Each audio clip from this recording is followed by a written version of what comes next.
Dink Dock.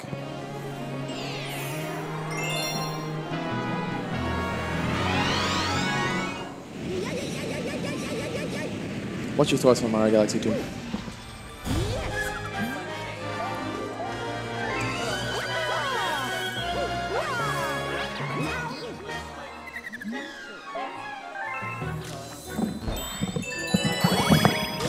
We are so bad. We are so bad. We are so back. We're live. We had a bit of a break. We're back. We have Galax V, Hex Speedruns, and Rocks _ playing Mario Galaxy 2, the worst galaxy. But you know, they're playing and they're having fun, I hope. We'll see how this goes. Galax V is the emergency substitute for the Mr. New Order, who is currently not with us. I heard he took advantage of the new rule. Marijuana was legalized in Maryland this week, so you know he had some excess left over in his dispensary. So I'm waffling. We'll give him the waffle. No, Rock. Oh. Also, the names still say Tibbs. I'm not playing. That is not me.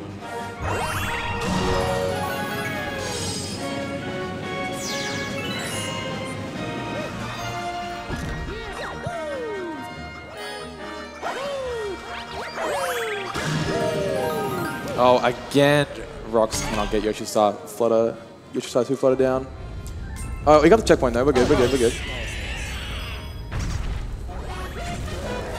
Yeah, we soon have a bit of a lead here on Rocks' end because obviously did Tibbs to carry in G1. Tibbs finishing with a 2:17. How'd you feel about that run? That run was like pretty bad to start, and then after Battle Rock L, I started to play insane. Like that was probably like the best better I've ever had. Yeah. So I was like, you know what, it was pretty alright. PB is a 2:15, I believe. 2:15.13, I believe. Yeah. So not too bad, honestly. We'll see what Rocks can do here. I think if Omni was playing, it would be a pretty close race, but I do think it is a race between Rocks and Hex at the moment. The two main characters of the multi-Mario scene, as they say.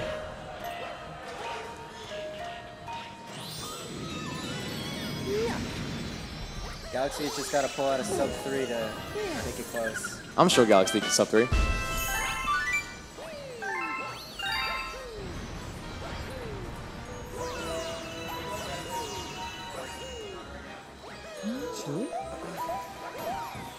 And Rock's finally getting Yoshi-Star 2 done.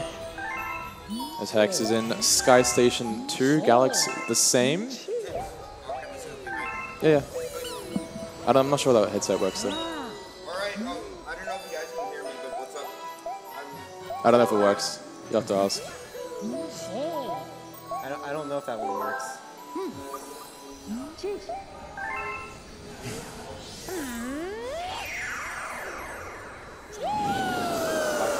Switching up Yoshi-Star Galaxy, move on to Spinning Galaxy. So yeah, the differences between the runners at the moment will be maybe about 4 minutes or 5 minutes between Rocks and Hex, obviously, as Hex still has Yoshi-Star 1 and 2 to go. And between Hex and Galax, it is a little less because Galax did waive the minute between game switches, just so we have more of an interesting race, as Galax's PB is significantly worse. But we'll see if he can drop something, a good run, low 3-1x. It's definitely on the table for Galax. Hasn't played much Galaxy 200%, but we'll see what happens.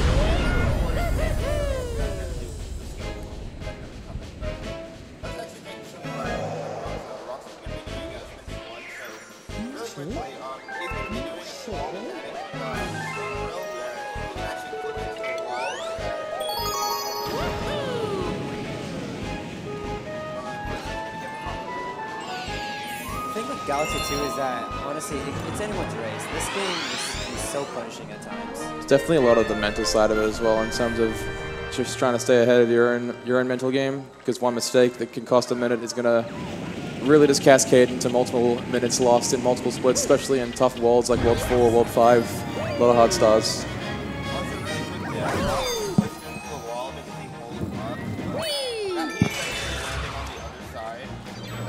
Like do any extra drills, so That's basically why he did that. Save some time. Alright, so Rox is almost, after this long jump, he's actually going to be skipping the Captain Toad cutscene by going into first person and shooting some Starbits to stun the Toad. Like this. Oh, he missed but Oh, Rox is having a uh-oh, he's having a... I'm not going to say the word, but it's like when He's you're... having a nunchuck moment. Let's just keep it at that. A hex chuck. That's what we'll call it. Hex chuck. Galaxy here, moving through Sky Station 2. Getting it done. So the way Diglett works in this game is that he's completely RNG with the way he moves around. This first hit isn't very RNG, he stays in the same spot, but after he spawns some drill dudes, he's going to be moving either left or right, and Rox is in the perfect position, so got lucky with that. Let's see how round 2 treats him. And he's also going to preserve the spin drill enemies because to prevent Diglett from shooting them to save a little more time. Oh, 2 for 2. Perfect RNG. Let's go, Rox. Nice. And Hex and Galax are about to get their stars. Hex is about to get his star 1 star, and Galax is about to get a star 2. Good stuff going on so far. Also, I don't know if I introduced myself yet. I'm Ghost. I was running with Tibbs and Ocnum, Galaxy 1, just recently. So yeah. We do have the Galaxy 1 kids on the comms now. So how does your run? How would you describe your run, Ghost? 222 you ended up with? Yeah, so I ended up with a 222. My run was actually like really consistent. So I was actually like next to Tibbs and I was seeing like where he was at, but like I was playing really close to him. The only like big mistakes I think I had were like the gateway skip, some deaths that were unintentional. But like a lot of the major tricks I got first try. I got like Rube first try, I got Weed first try, I got like everything else first try. I even got Iceless and what is it called? The Honey IC shortcut, which I don't think Tibbs went for. Oh, very nice. Didn't you go for that too as well, Ocnum? You went for the harder strat in Honey I've Comet? No. I swear he did. I did not. He did. Okay. I did not. But yeah, very impressive to play that close to a world record and former world record holder in this game. Arguably the second best Galaxy runner of all I mean, time. let's be honest, we all did great. We all put on a great showcase. We all showed off like all the strats that are possible. Hopefully that gets more people running. That's all. Yes, I can. Yes, okay. Alright, so we have right side down 1. This is a very technical level, so we're actually going to be doing a lot of skips in this level, like this long jump and... Oh! Got a spin bump there. That was a very risky spin, like, that was a very, very risky long jump. You have to be on the edge of that to land on the block, but you could also take it safe and do a spin. Yeah. You also have to avoid this Goomba. He's got a spin here. Okay. Yeah. That was not going to make it because he didn't jump off the edge. Yes, he got the balloon boost. That's a big W. So, Rox kind of like backflipped and went too close to the edge. He was supposed, I think he was supposed to long jump and what is it called? Backflip and jump on the flip to get some more momentum. He's finishing up Yoshi Star 2. I'm pretty sure he went for the flutter because it saves so much time. I don't know if he went for the I don't even know what it's called. Like you keep a spiny like in your mouth while I don't even know. It's like I forgot what the strat is called, but it's basically you keep your I don't know. I forgot what it's called, but it's a faster strat you do in the Lagarty fight. Also, just wanted to say some things about the Fire Flower is that it allows you to like build acceleration instantly in this game. Like you can literally do a long jump as soon as you throw the fireball and stand still, which is what Rox did like in the earlier section when he was trying to break down the grades with the fireball. But yeah, that was a very clean right side down 1 from Rox. So now we're going to right side down S, which is a minigame level where you have to break certain crates and boxes. And he's going to be trying to do that as fast as possible, I assume with the help of 2P. Rock's having a little bit of more of run-check issues. Yeah, it's worth talking about the 2P in Mario Galaxy 2 as well, and the differences between that and in G1.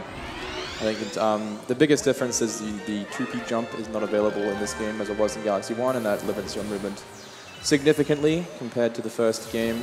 What it does make up for in that, it makes up for with just the usage and the utilization of 2P in general. As 2P is a Luma this time in this game, you can pick up objects with it, and it's especially helpful for getting coins for Secret Hungry Lumas or purple coins for purple comets.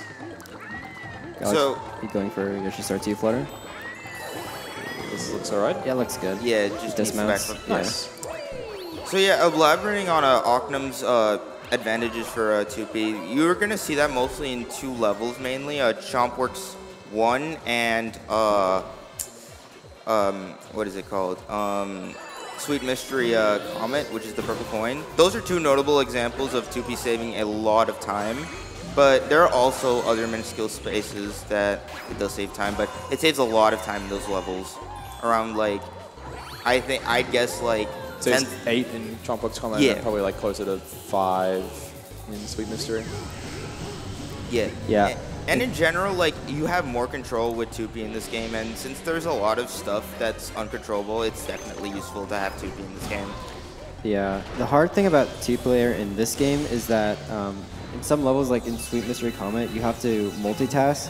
So you have to control Mario while you're collecting coins. So it's not as easy as you might think, because there are some challenging stars in this game that they use 2P.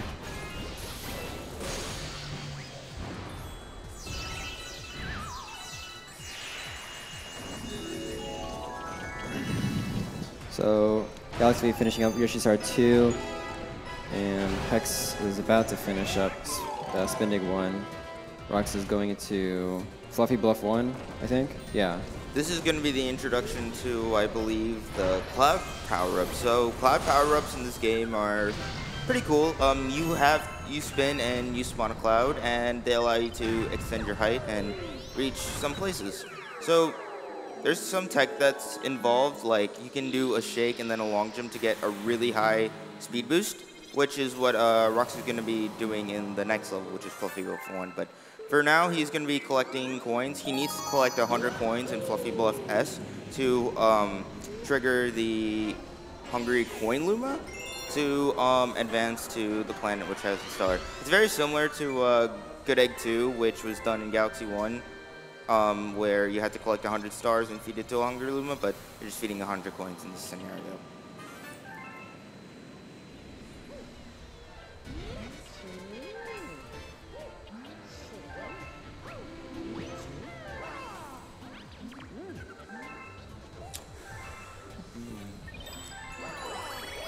Rock's ending with exactly 100 coins there just so we can avoid the text box of having extra coins at the end. Oh my god, I just remembered something. So right after I finished Ghostly 1, I had exactly 400 star bits. Oh yeah. I didn't even, like, when I saw that, I was like, oh my god, like my run could have just died right there. So for those who don't know, the route involves having 400 star bits to unlock a separate galaxy in the observatory called Sweet Galaxy.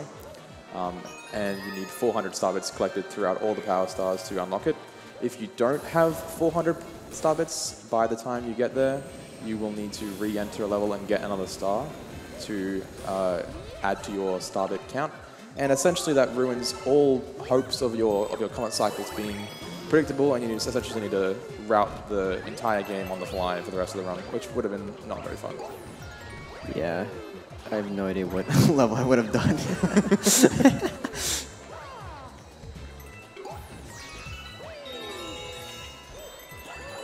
Rock's finishing up Fluffy Bluff. He's gonna head to. And we Fiery might actually Flotilla. see Galax get the cutscene skip, but I think Hex might have gotten it, but I wasn't paying attention. But you essentially just go in a first person, shoot bits, and then just go out. And that's how you skip the cutscene. Or, yeah, dialogue.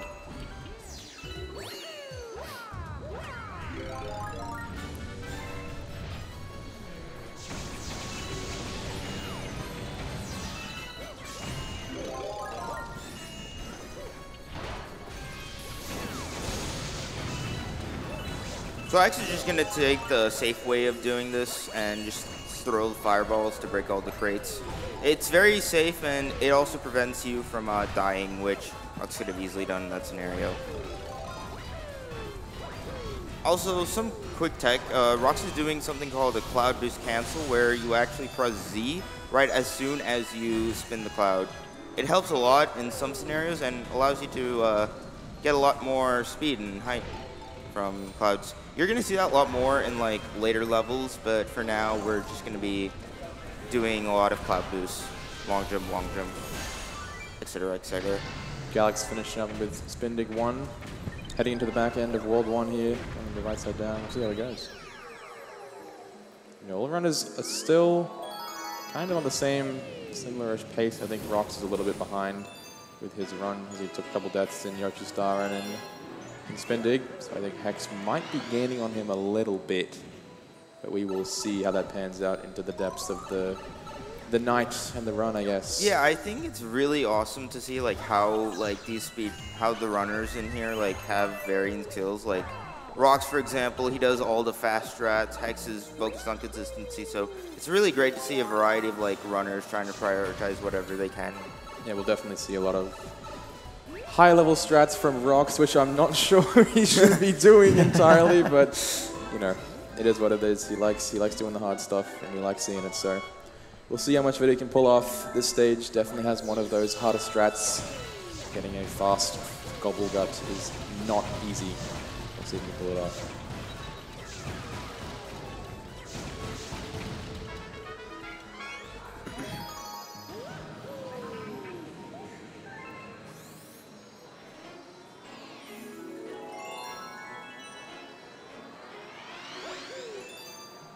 So Rox is going to be doing the triple jump up to the swamp, getting a little bit of the swamp boost there, and oh, bonking helping him there. Yeah, this gravity use, this planet is monstrous. Nice frame of a ground pound there. Yeah, for some reason that gravity field is really, really massive.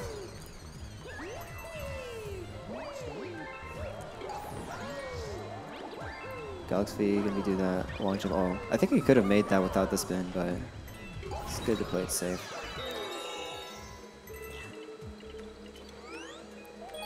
So Gobblegut is very interesting. You have to hit his 6 bulges. Normally you'd wait around, but Rox is going to be doing some precise jumps to break the first 3 bulges in the air. So 1, jump 2, and then backflip for the 3rd one. He got pushed by the tail. That's why he can do it. But okay. Yeah, backing this up can be pretty tricky because Gobblegut will just move all around, and it's just really, really hard. So usually the backup is just to let Gobblegut into the ground and hit all of his bulges from there. Yeah. So for the second phase, Gobblegut is actually like really high, so you're gonna have to first get him down by going forward, going down, and then going back, and then going in long jumping. See if we get all of them. No, missed the long jump. His backflip angle was pretty scuffed. So he's just gonna be going to get the. He almost got that with the triple. Yep. But that was very well backed up from Rox. Hopefully you got to see a more successful version in the second one, which is Fiery Flotilla Comet. Wait. Yeah, that's Fiery Flotilla. Yeah. No Battle Valdez in this category, unfortunately. I guess fortunately is a better word. Ooh, Hex, 101 coins. That is a devastating time loss. That is the worst time loss of his entire run so far. Losing 1 second. I agree. Hex, I think your run might be over. Now we're joking. Hex is still like doing pretty well. Alright, so Rox is entering World 2. So World 2 is going to be pretty short. There's a lot of like fun levels and a lot of cool technique. So the main differences between Galaxy 1 and Galaxy 2 are mainly like movement options and also the fact that you have Yoshi. So it's actually pretty interesting to see like how the strats vary in this game from like other games. So with Galaxy 1, you can use 2P to like break the game and like go into like expected areas or like unexpected areas and try to like save time. But with Galaxy 2, you actually have very interesting shortcuts that you can do, similar to Galaxy 1, but not like height-based, but using other mechanics.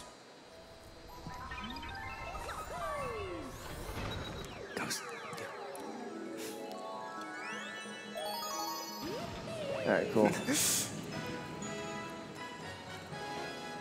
So Rock's gonna be heading to Puzzle Plank 1. I love the music for this level. It slaps so hard.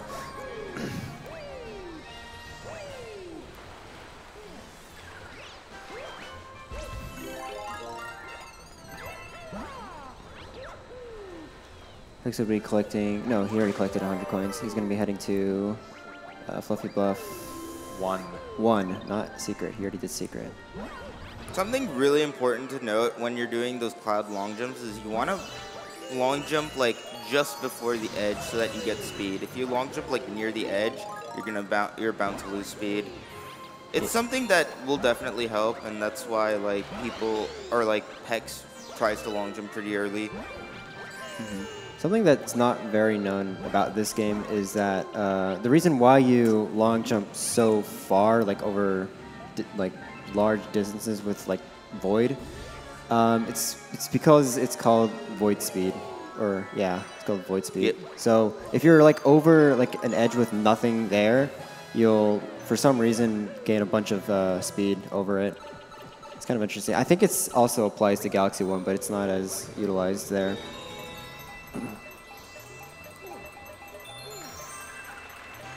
So we're gonna fight the Mandibug again. We did this earlier in Galaxy 2 or Galaxy 1, like in the beginning of the game, but we do it for the first level in Worlds 2. So Mandibug in this version, I think, moves slightly faster. They might move at the same speed, but the strat, you just long jump and then you just long jump again and ground pound. It's very similar to the strat we do in Galaxy 1, but you just don't approach the Mandibug from right directly. You have to get up and approach it. Galaxy finishing up with 100 points exactly. Very nice time save there on Hex speedruns. Yes. Minus 1 second. He's catching up.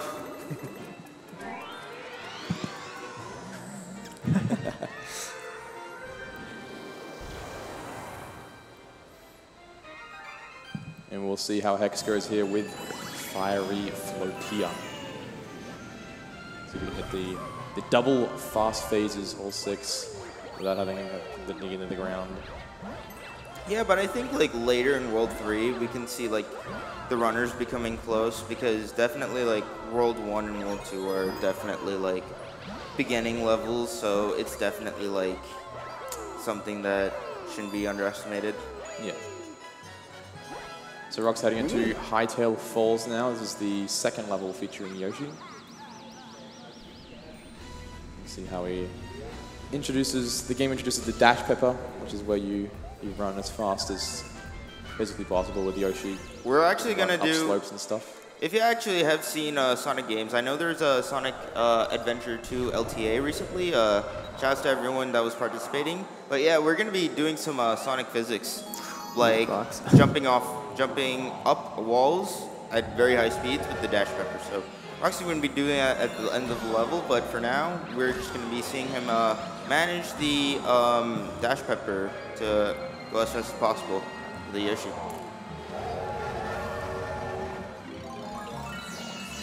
So, Rox is going to be going to the left. See, grabbing. So for this, you need to keep 2 clouds so you can get like across the gap. So that's why it's kind of tricky there, because you can only spin once. Also, nice back up there from Hex. Very nicely done. Very good, Hex. Also, Rox decided to go to the left on the second planet, not just because of like coincidence, but there's an extra Dash Pepper that could also be used to like save time.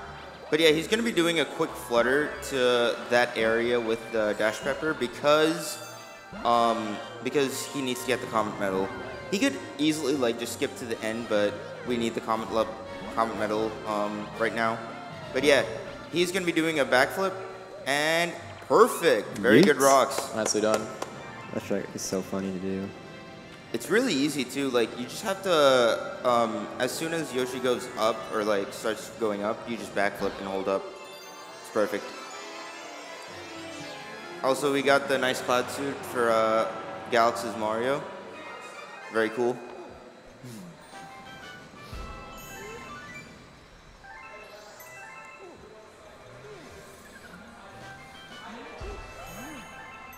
Let's see how Galaxy goes here in Fire.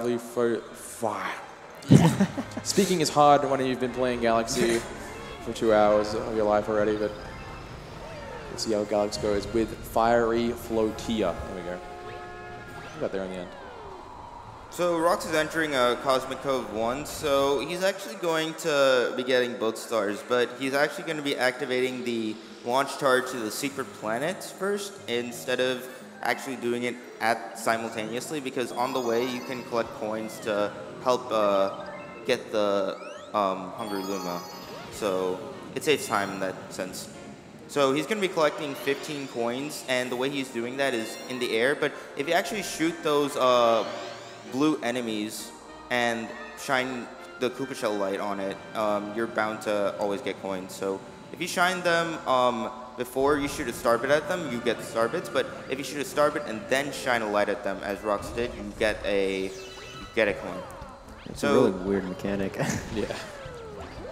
Oh, Rox barely managing to miss the pufferfish there. Yeah, so Rox is using 2P. This is another like good scenario of using 2P to get these coins earlier. But yeah, this is a very clean segment from Rox. And speaking of Cosmic Cove, shout out to Purple Sun's Cosmic Cove Green Star task. Insane. I highly recommend you watch it. It's probably the best Green Star task you'll ever see. Honestly, just watch Purple Sun's entire YouTube channel. Yeah. There's some of the best Galaxy content on the face of the planet. I feel like since Purple Sun is like into World 6, I think with his Green Star stats, I think he might be releasing it next year. So that's something that I think would be really hyped to check out if he does release it. But he looks like he's really close in finishing it. So shout out to you, Purple Sun. Really excited to see your green stats. Been working on it for a very, very long time. Yeah. All right, Galaxy Phase 2 here. We'll see what strat he goes for. So he's just no strat. He just very good. I like casual strats. You know, nothing wrong with this. It's consistent. He gets the job done. Very nicely done. It was very close though. He almost got hit by a Gobble Gut. Something that's happened to me there is that if you get hit like right before the cutscene starts, you'll actually like delay the cutscene, and then like everything will be frozen for a sec. It's kind of weird. So yeah, Rox is actually going to be activating the Bank Toad. So this run requires you to have 5,000 star bits, but Rox is only collecting 4,800. And the reason why we need to collect star bits is because we need to activate Hungry Lumas like we did in Galaxy 1. But the difference is we don't actually have to collect star bits before our run. But, oh, sorry.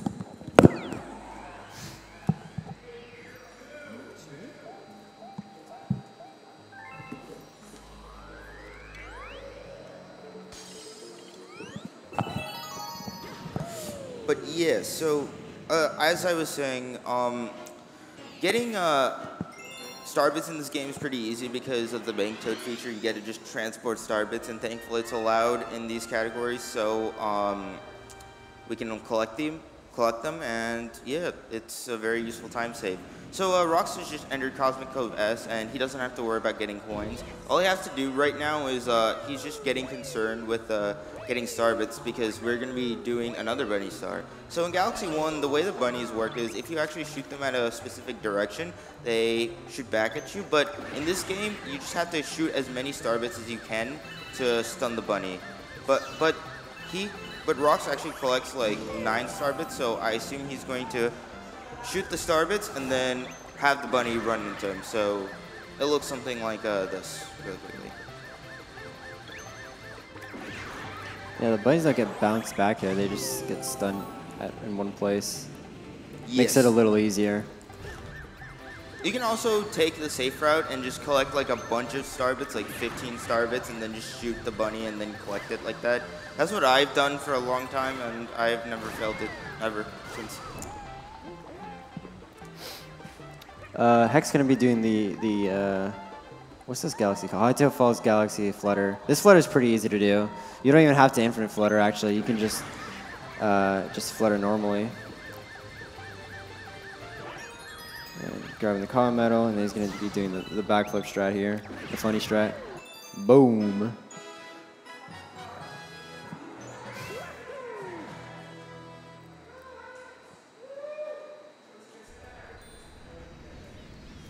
And Rox's gonna be feeding this Hungry Luma. I don't know which one this is. Oh wait, this is for Honeybloom? Yeah, this is for Honeybloom.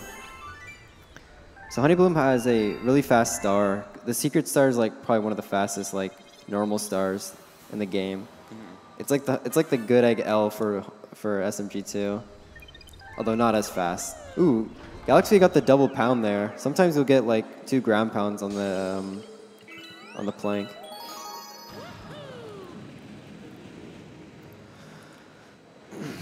All right, Rox is entering the hardest star, so give him your attention, silence, quietness, everything. Just make sure that you're quiet for these next 40 seconds. It's the hardest star in the entire game. Let's see how he does. You got this, Rox. Okay, so he's jumping off the vine. He's doing the long jumps. He got the Goomba bounce. And, okay, he got the wall jumps. Now can he wall jump up here? Okay, wall jump, wall jump, wall jump, wall jump. Okay, just long jump. There it is. Hardest star in the game, done. To be fair, Honey Bloom 1 is actually pretty hard if you're doing it B-less. Yeah. But yeah, that one's like free. Yeah, Honey. I don't know if Rox is gonna go for B-less. He might. He goes for everything, so probably. Yeah, but essentially the technique Rox is gonna do to skip the B suit temporarily is there's actually a few frames where he can jump off the clouds that are spawned in like without the cloud flower.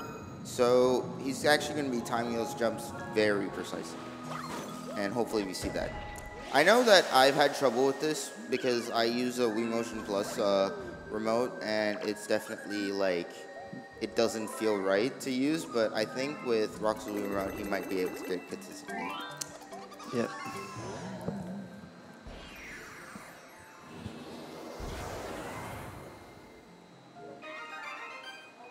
But yeah, something small I like to mention is for stars in this game, it doesn't really matter when you get them because we can rearrange the star order to be like the one star or just the secret star, like in any order. We do them in certain orders, like for Honeybloom.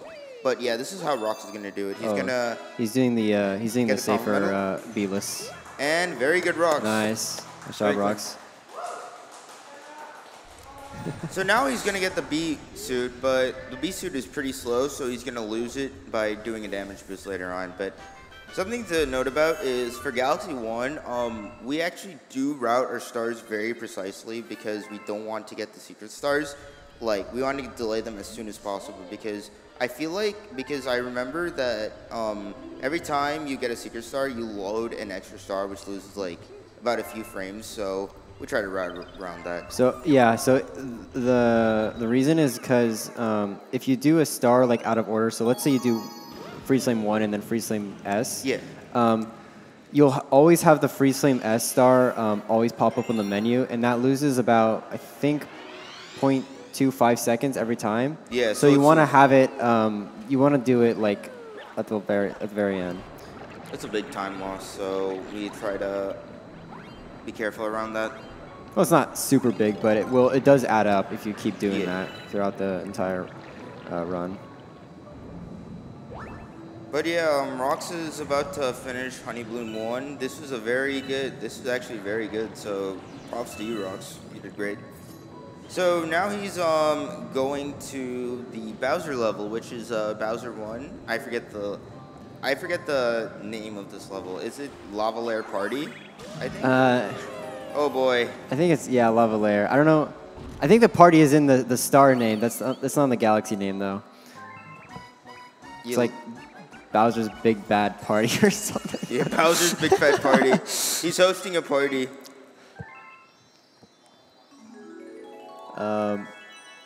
Yeah, that's why. This is why we don't name stars like by their actual name. We just call them lava layer. That's just what we say. We just say the galaxy name instead of the star name.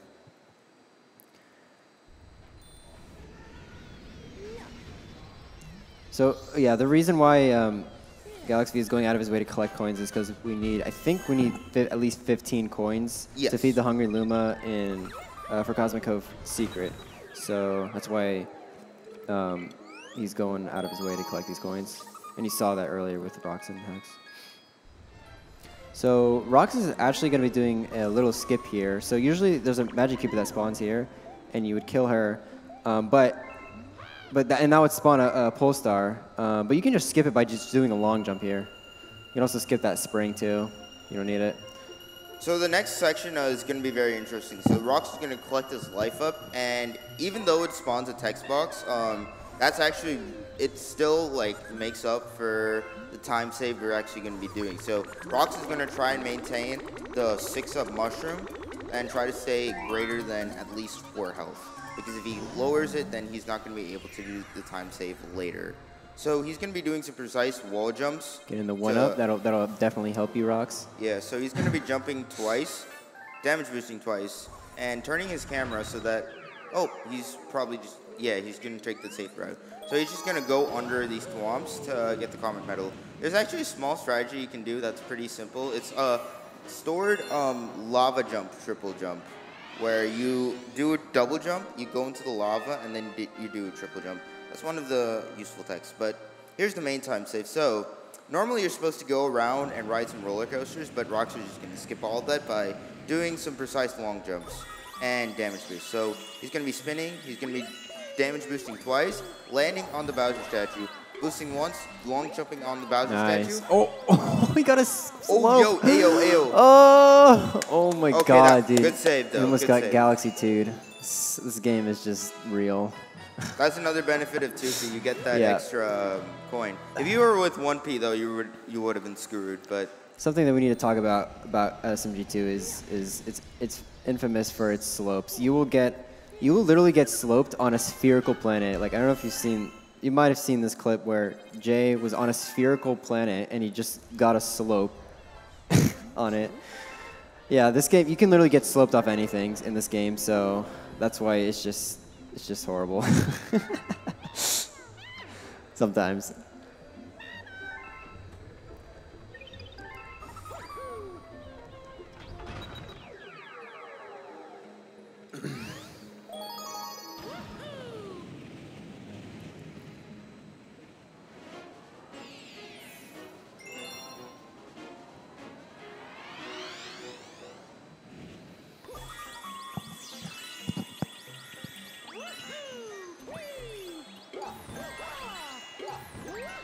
So I don't know if Hex is gonna go for Beelus. I have no idea.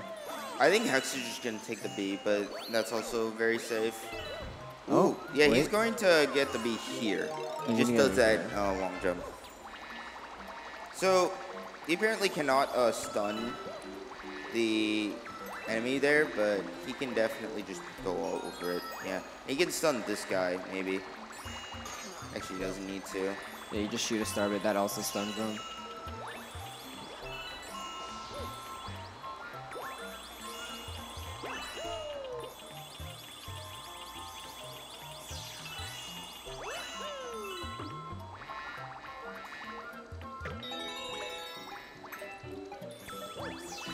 So, for the Bowser fight, essentially how these fights go is Bowser spawns some boulders and you have to hit them back to him. So, once Bowser punches, the boulders will become active and he will be hitting them. Later in other Bowser fights, we will actually be seeing another cool strat which is called the punch cancel. So, you can ground pound and skip some animations or phases of the Bowser fight by doing it. It saves a bit of time.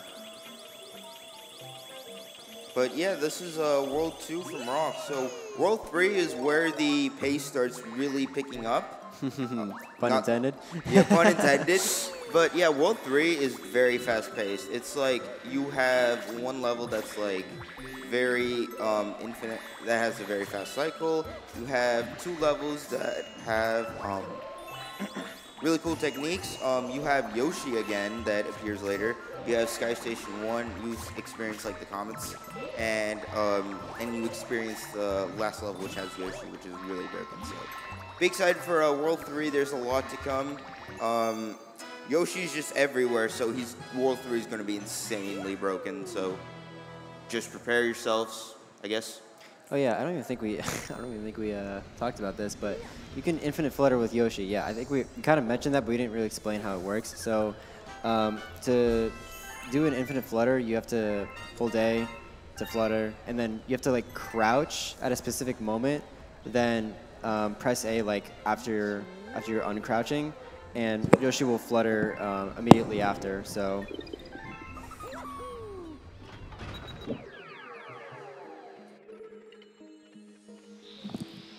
Sorry, the mic got cut out. So if you keep repeating those movements, you will just keep infinite fluttering. You can't do this infinitely. You have to, because like if you do it for like 10 seconds long, Yoshi will just like stop moving and lose all his speed. So you have to make the most of it. There is a strat though called remount, where you will dismount off of Yoshi right before you're about to lose your speed, then mount him, and you can start fluttering again. This is used in the perfect run, and it's really difficult to go for, and not that many people do it. It is also used in Yoshi Star 1, but it's only TAS only, so no one does it for that. So Rock's going to be heading into World 3 here, and he's going to be doing Cloudy Court. I think he's going to try to do, what's it called, like a strat at the end where you make the fast cycle, the fast crusher cycle. He's also going to be skipping this launch star right here. It's faster just to cloud long jump here and just skip all this.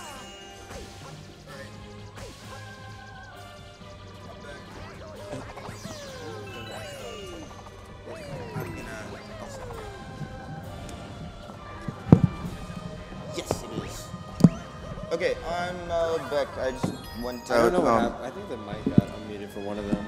Yep. I think mine's fine. But Rox is actually going to be, so near the end, Rox is trying to make a fast cycle where he collects the comet medal and escapes the area before like the place collapses. So let's see him do it. So he's going to be doing some backflips. I think this is very good. Oh, yeah. This is pretty easily he made the cycle like freely. Good job. Oh, and he got the side flip. Mega slide, Damn. cloud slide flip. Let's go. Yeah, the side flips, the cloud side flips is kind of like a new technique. You basically hold Z and then side flip. Pretty much just hold the opposite direction, and it's kind of nice to get because it's pretty fast and it's very satisfying. I think those cloud slide flips were always done in TASes, but I don't think anyone like thought of implementing them RTA until recently. Yeah, some of the top runners like Gory and Doopsy started doing them. Oh, yeah, shout outs to Gory and Doopsy. They're really, really talented runners for this game, and they've helped push the game like so much further than it should have been. Mm-hmm. Like, they're still like top runners, and they're still actively finding strats, or they used to find strats, and it really changed like the whole like meta of the game. So yeah, shoutouts to them a bunch.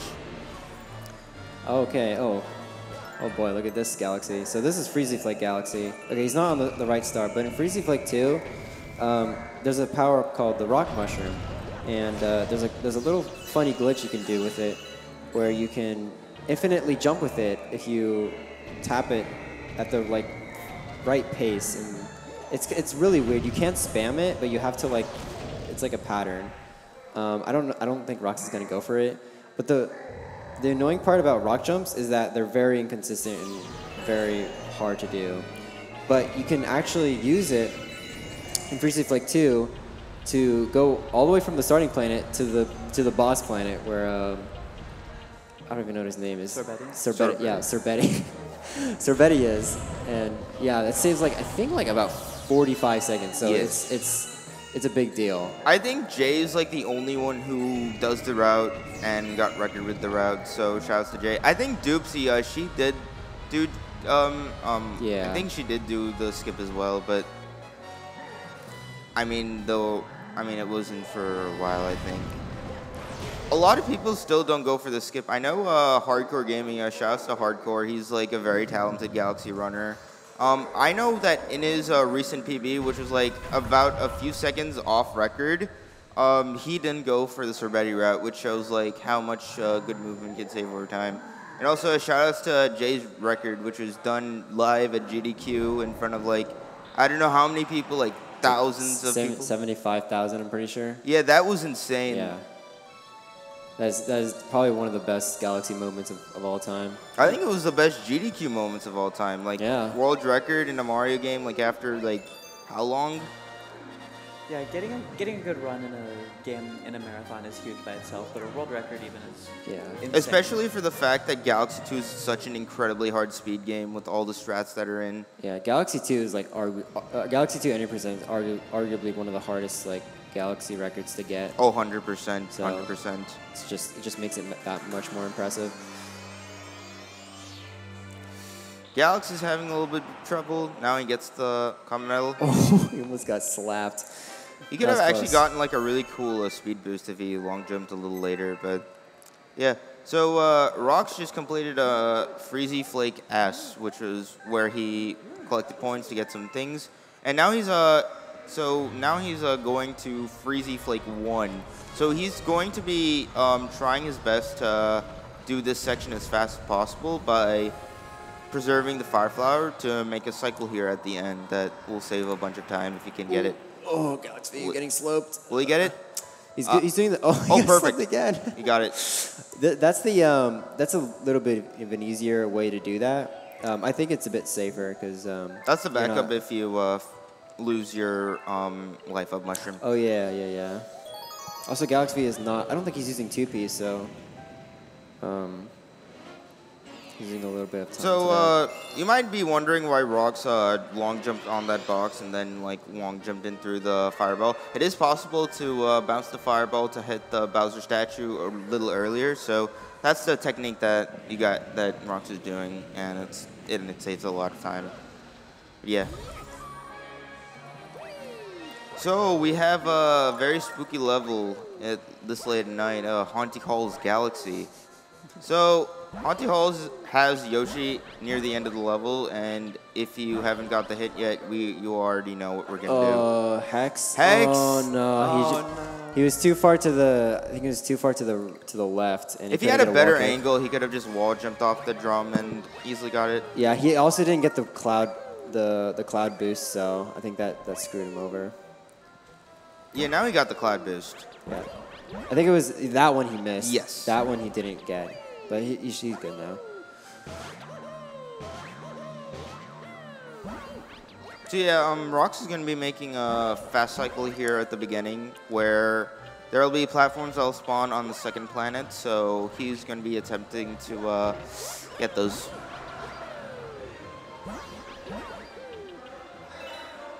All these runners have been playing like pretty good. Yeah, like I haven't seen any big mistakes from anyone. Oh no! Oh hell! Rock's getting almost screwed over by the nunchuck. He's not gonna be able to make the fast cycle, but it's better than. But essentially, dying. the fast cycle is you go to the left and you keep long jumping. But Rox is going to be losing a few seconds, which is no big deal. The big time save is at the end, though. So at the end, we have Yoshi, so we're going to be infinite fluttering right to the star. So we're actually. Oh no, he's not getting it. Damn, he got a wall kick. He also had really bad cloud-like position, so. No, that would have worked if he didn't get the. Interesting. Get the wall slide, but yeah, he went on top of it. I mean, I or suck on at the that side of cycle, it. so I don't know what's going on. But yeah, Rox is going to be getting Yoshi here. He's going to be hitting Yoshi. He's going to be fluttering, holding left. He's going to get the bulb berry for safety. Oh, he's going to be doing a backup flutter like this. Okay. Yeah, so he's going to be doing a backup flutter and getting this flower and fluttering into the star. Very clean. Good job, Rox.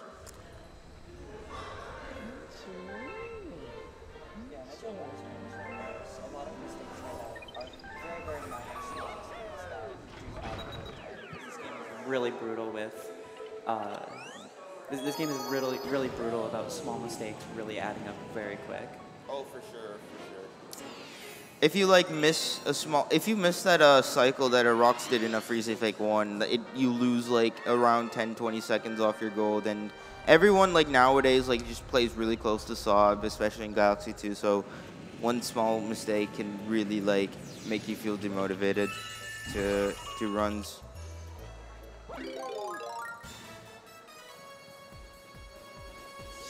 So yeah, Haunted Halls 2, there's really not much going on. Rox is just going to be long jumping throughout the entire level, but in a few levels, we're going to be seeing the first use of a Comet Cycle. So the Comet medals the runners have been collecting throughout the run are representative of like the, what is it called? The comets that we get in Galaxy. We had to trigger the Prankster Luma to get Prankster Comets. But in this game, it's completely different. You don't have the Prankster Luma, but you do have to collect Comet medals throughout each level. And they start appearing in World 3, and will continue to appear for a while in your run. So in a few levels, Rox is going to be going to the first Comet level, which is a Sky Station Comet, I believe. But yeah, let's see what score Hex is gonna get. Looks like he's going to be getting like a 600, I guess. Actually, maybe not. Oh, 560. Very good, very good.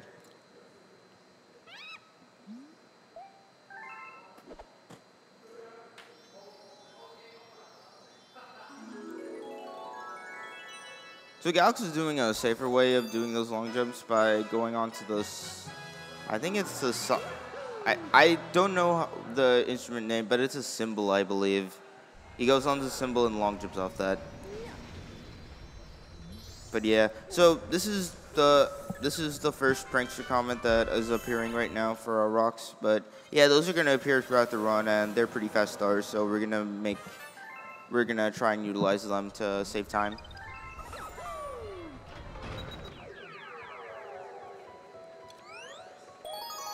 Yeah, a lot of the Comet stars are very quick stars, so a lot of times you'll see them taking very slight detours to get Comet medals so that later in the run they can pick up those Comet stars. Oh, Galax missing the cycle and getting squished there. Very important.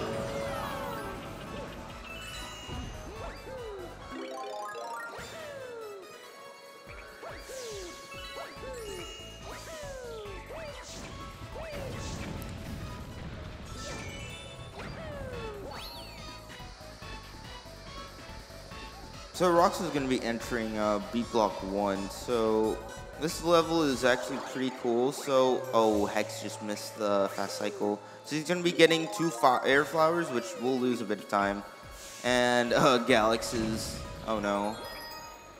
So Rox is going to be long jumping, but these beat blocks they switch like depending on what beat you're currently on, but Rox is going to be doing some long jumps to counteract that. So he's going to be doing a long jump to the Comet medal like that. Long jumping again.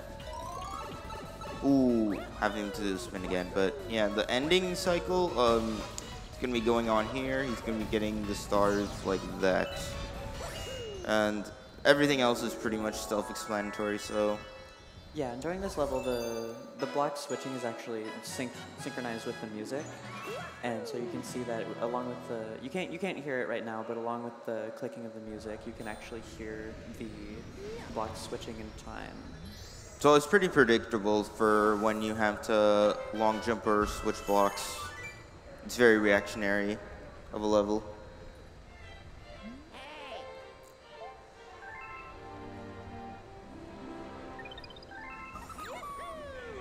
Also, I forgot to talk about Luigi. So, in this game, Luigi appears after you've beaten the game, and what Hex was doing was talking to Luigi. So you can actually unlock Luigi before you get to complete the game, but you have to die a certain amount of times. And with how Mario doesn't differ that much with Luigi in terms of like strats, techniques, and time saves, we don't utilize Luigi in the 80% speed run. We just wait. If you do look at like longer categories such as like 120 stars, green stars, we do utilize Luigi a lot more in those categories. But for any percent, we just utilize Mario. And that's perfectly okay because Mario in this game controls very well. So hopefully people don't have an issue with it. I think Galaxy 2 Mario is a lot better than Galaxy 1 Mario, but that's just my opinion. Yeah, personally I agree. Galaxy 2 Mario does feel very nice to control, so it is very nice to be able to still have a well-controlling character while you're doing any percent. So Rox is entering Flipsville, oh no, not Flipsville, Flip Swap 1. So there's going to be a very interesting technique. I like to call them silly jumps, but essentially he's going to be spinning and doing a long jump as soon as the platforms become up. So something like this. Ooh, okay. He missed it there, but this game doesn't really seem like it, but it does run on a lot of physics-based calculations where you can take momentum from the like platform you're on and convert that into jumps. And so here you see him, he's going to do long jumps on the moving platform that is going to launch. That's the hardest jump, so really good job on Rox's end. These last two silly jumps are pretty easy, but they're just essentially to get the Comet Medal and get to the end of the level, like that. And this last one is just to get to the end, but overall, really good job from Rox. I remember running this game when I was like 14 years old. Seeing those solo jumps were like really insane for me because I never thought that they were like RTA viable. So it's really cool to see how those are being implemented by almost everybody.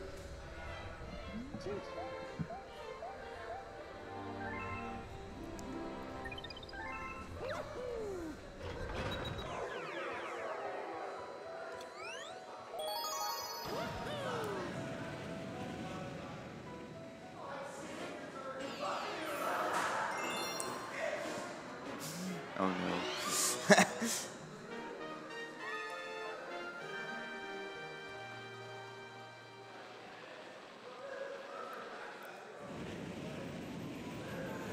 Okay, so Sky Station, oh no, this is not Sky Station, Yoshi Star C. So this is a comet where you have to use a star power-up to kill a lot of the Spinies in the level. So you're gonna be killing 30 Spinies and getting the star. So, oh no, Rox is having another nunchuck moment. But yeah, so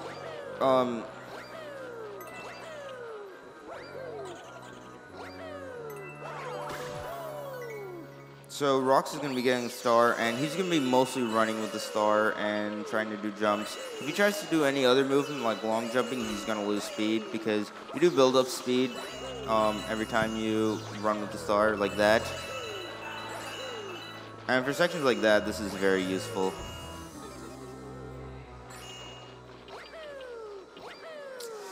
Yes, so he's going to have to rebuild speed here.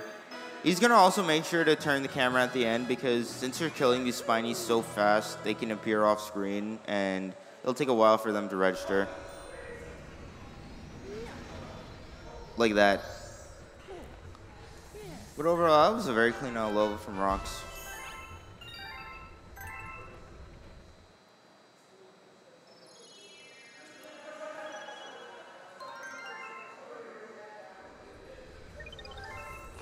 So now he's going to be entering Sky Station Comet. So this comet is very interesting.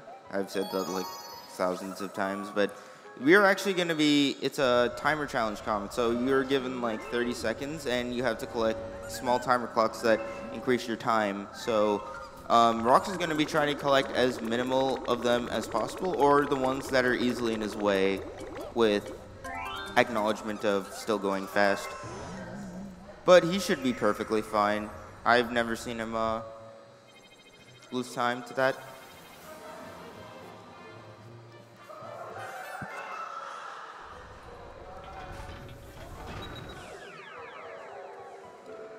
So yeah, gonna be do this section really fast, but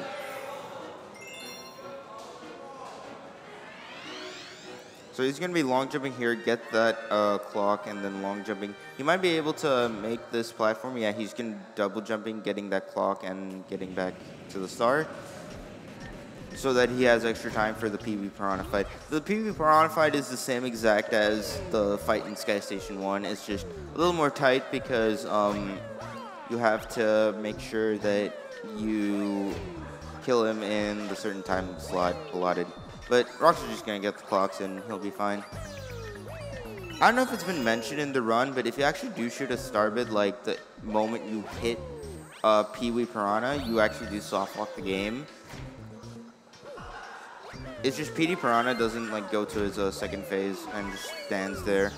It's happened to me before and does happen to people a lot more than you think it does. But yeah, so another Yoshi level is coming up. This is Toad Trunk 1. So this level is very interesting because this is the first level I think that uses 2D mechanics for Yoshi. So the way Yoshi works in 2D is you have to hold specifically like right or left so that you get as much speed as you want. But it is still pretty hard to gain speed. So Rox is going to be doing some very interesting strategies to make sure that he does get the flutters and speed. Otherwise, Tall Trunk might be a very big loss for him. But I don't think he'll screw it up that much. So you might be wondering, yo, why do we use Yoshi on the second planet instead of the first planet? It's actually faster to skip Yoshi because he's at the bottom of the planet, even if you try Infinite Flutter. So Rox is going to be scaling the tree without without Yoshi or the Blimp Fruit. So he's going to be doing some wall jumps like that, long jump like that to get up there. A backflip or side flip? Backflip most likely. Yeah, so backflip, and then he's going to side flip, and he's going to side flip and get into the star. He did a diagonal wall jump at the end to make sure that he got there. So he's going to be hugging the wall and shaking to gain some speed, and ooh. So he's going to be holding A to make sure he doesn't bonk, but that was a very smart move. And he's going to be jumping, eating that cactus plant so that he can easily get up there and Yoshi Flutter backflip. So Hex is going to be doing a silly jump here. Yeah, this is the first silly jump, and he got it pretty much perfectly. Hopefully he doesn't die. Yeah. If you get hit by those electrical thingies, it's not a big deal if the opposite platform is activated. If the current platform you want to do is activated, you're probably going to die. I'm going to be back really quickly in like 5 minutes, so enjoy the runners. There's not much to commentate right now, but it's going like smooth sailing. Like Cloudy Court S is up next, but there's not many techniques we're going to be doing in that level. But yeah, just enjoy the Rocks and Hex and Galaxy gameplay, and I'll see you guys in a minute or so. All right, take care.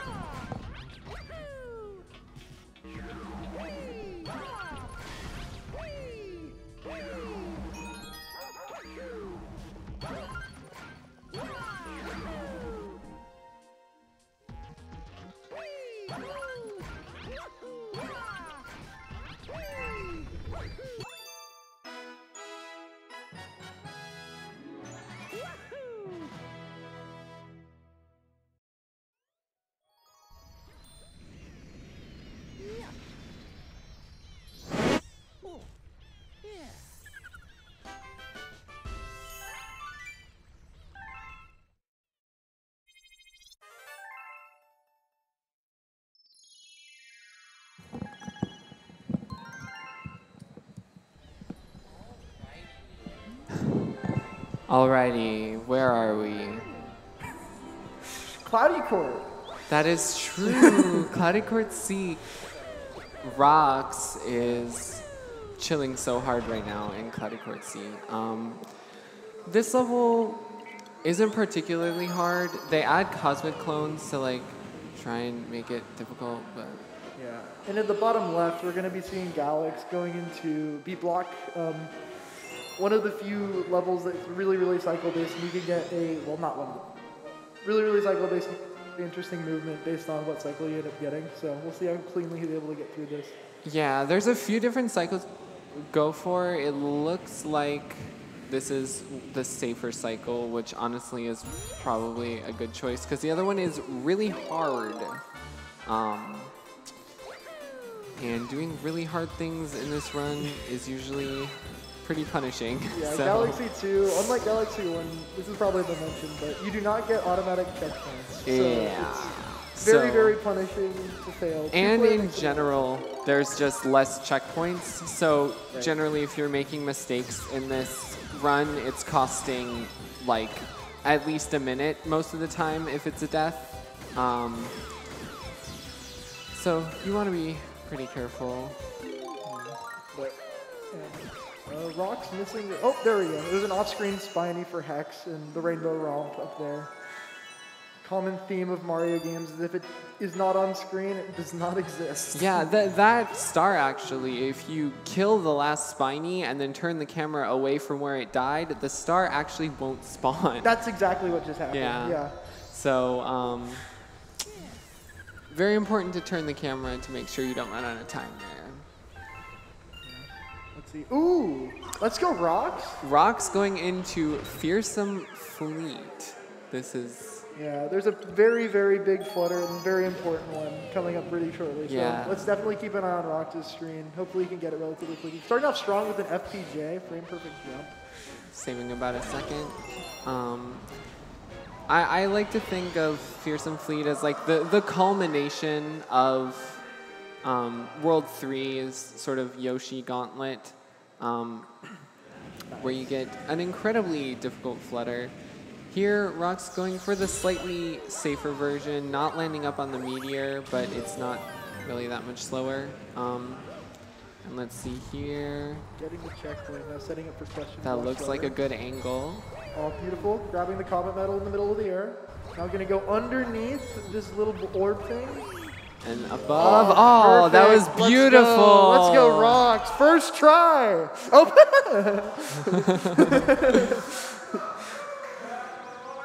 Oh, wait. Oh. Oh, Galaxy getting the silly jumps. That's and- what they're called. I literally, how do I forget Yeah, the name? they're silly jumps. They're silly Come jumps. on, they're so silly. So yeah, we got the silly jumps going on in Flip Swap. That's the name of. Yeah, Yeah, I'm flip not. flop, I'm. flip flop, Yeah. yeah. Professional Galaxy 2 players. For real, there's like 5 galaxies with flip in the name. Okay, give me a break. It's late. This galaxy is pretty fun, but it can be pretty punishing and also kind of strange sometimes with how the flip panels end up working out for you. But that was pretty good. The end could have been a little cleaner there for Galax, but overall a pretty good trip out. And now here, Rock's finishing up this boss fight. So this is actually, we'll see how Rox approaches this. Okay. So yeah, what you can actually do in that final stage, you can actually lead some of the bills over to break the back, and then you'll have a bill going into this last section, and you can just immediately shoot it. But now Rox will just sort of have to flutter up and shoot it like that, which works pretty well. Overall, a pretty decent fight there. Now it looks like we have Hex going into Tall Trunk. Is this 2 or 1? This is Tall Trunk 1. Tall Trunk 1. Lots of really difficult movement in this stage, so Yeah. very, very vertical. Very vertical. And Hex is opting for an easier tree climb, which honestly, the fastest version is like literally impossible. Like, not actually, but it's incredibly precise movement with Mario. And then that's not all, because next we have a difficult section with Yoshi coming up, trying to get the Comet Medal here, and moving right over to the blimp. Fruit, we'll see. Hex taking it a little bit safer, but that That wasn't very slow at all, so that worked perfectly fine. I'm just getting the rest of these shards. Star chips. Sorry, Odyssey brain rot. We're both Odyssey runners, so immediately associate any star chips looking things with moon shards. For real. Spawning the launch star, now going to be going to the last stage of the galaxy. And this planet is actually deceptively hard to optimize because the line, well, first of all, when you land there, your controls kind of are a little strange for a bit, and they can definitely get a bit messed up. So if you're holding like back, for instance, you can like jump forward. But also, since it's a curved planet, you want to try and hug the right wall as much as possible, which can be quite difficult with some of the obstacles. Goom boost. Here, we No almost Goom saw it. With 2P, there's some tech you can do where if you freeze a Goomba and run into it with the Blimp Fruit, you'll get a bit of a boost. We'll probably see that a bit later in Flash Black. Yeah. And there was also a little bit of tech he did at the end there where you can grab the next Blimp Fruit a little bit faster if you shake the controller to exit the power-up a little bit. So doing that at the end to dismount Yoshi and get the star a little bit more quickly. And Brock's heading into Sweet Mystery. World 4 is Gauntlet. definitely a gauntlet, yes. Quite a difficult world to complete in any percent. Yeah, World 4, it has a lot of challenging levels in and of itself, and then it also has several backtracks, if I'm not mistaken, to Yes. comets that are also very difficult. So one of the bigger checkpoints in the run up until like the run I feel like progressively gets more difficult as you go on. Definitely. And World 4 does not start off easy at all with Sweet Mystery. You just got out of all that Yoshi movement in World 3, and now you're heading right back into it at the start of World 4. And this level can be incredibly difficult with a very large lack of platforms unless you eat the bulb berries scattered about. Oh, wait. Here, he bounces? we see Rox doing a single bounce. We'll see if he gets the other one. Okay, it wasn't a little lined far. up, but that is incredibly difficult to line up. And you can actually bounce off that second berry that you saw to the right of Yoshi, but that's like Very difficult. I think I've only ever seen like 2 people ever do that, like RTA. Really big world record contender. Yeah. It's incredibly difficult strat. But very good Sweet Mystery Getting one the overall. star, yeah. Not messing up any of the flutters. Falling there can be incredibly detrimental because you can land on an invisible floor and have to long jump a really long ways to a death plane. And that's the only way to end up recovering. So what would just be a death, losing a lot of time, ends up being a bunch of wasted movement turning into a death, so then you lose like double the time. Oh yeah, it's one of the worst places to fall in the game. Galax V finishing up the World 1 revisit for World 3 as Hex is heading into Fearsome Fleet with Rox going into Flipsville. Flipsville 1 is a very interesting level. It can be a little hard to sort of wrap your head around. And there's an interesting skip we will see. Ah, right, yeah. There's a lot to watch right now, if I'm... Yeah, because Hex entering Mega Hammer, Fearsome Fleet as well, which is one of the big make or break points of the run. So good to keep an eye on that, but then also lots of really cool gravity manipulation up by Rox to the top right. So right there, that's one skip, and then here's the second skip. Right to the boss fight. That looks pretty should good. Be good. Should skip going to the Toad Brigade platform as well. Yeah, if you actually line up the... nice. And now Hex is going for a more... poorly. Sorry, let's keep an eye on Hex because... that is true, we should. He's going for a more difficult version of Question Block Flutter. Yeah. Landing... that's close. Is that going to be close enough? No! So close. So that's the slightly faster version that I mentioned earlier.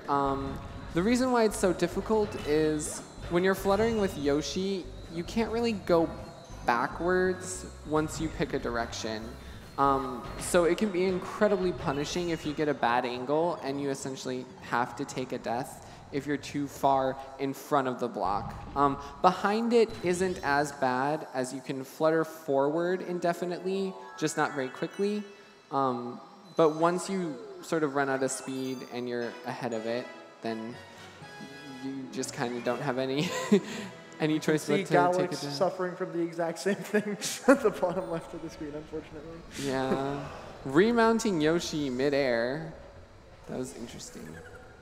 Oh, Ooh, Hex, that this is looks really like a- scuffed. This could work. Oh. This could work. He could save this. Yeah, this can be saved. Let's go, Hex. Come on. Keep fluttering. So as you can see, Hex lost speed, but you can still continue fluttering nice. and saves it. That was clutch. That Good was job. that Nice was job. definitely very clutch. Very well done to Hex. Staying composed. You lose speed after what? Is it 8 to 10 seconds? About 10 seconds.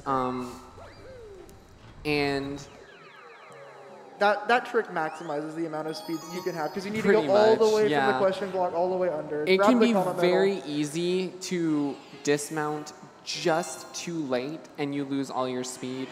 And then you obviously have to take a death, which is not something that you really want.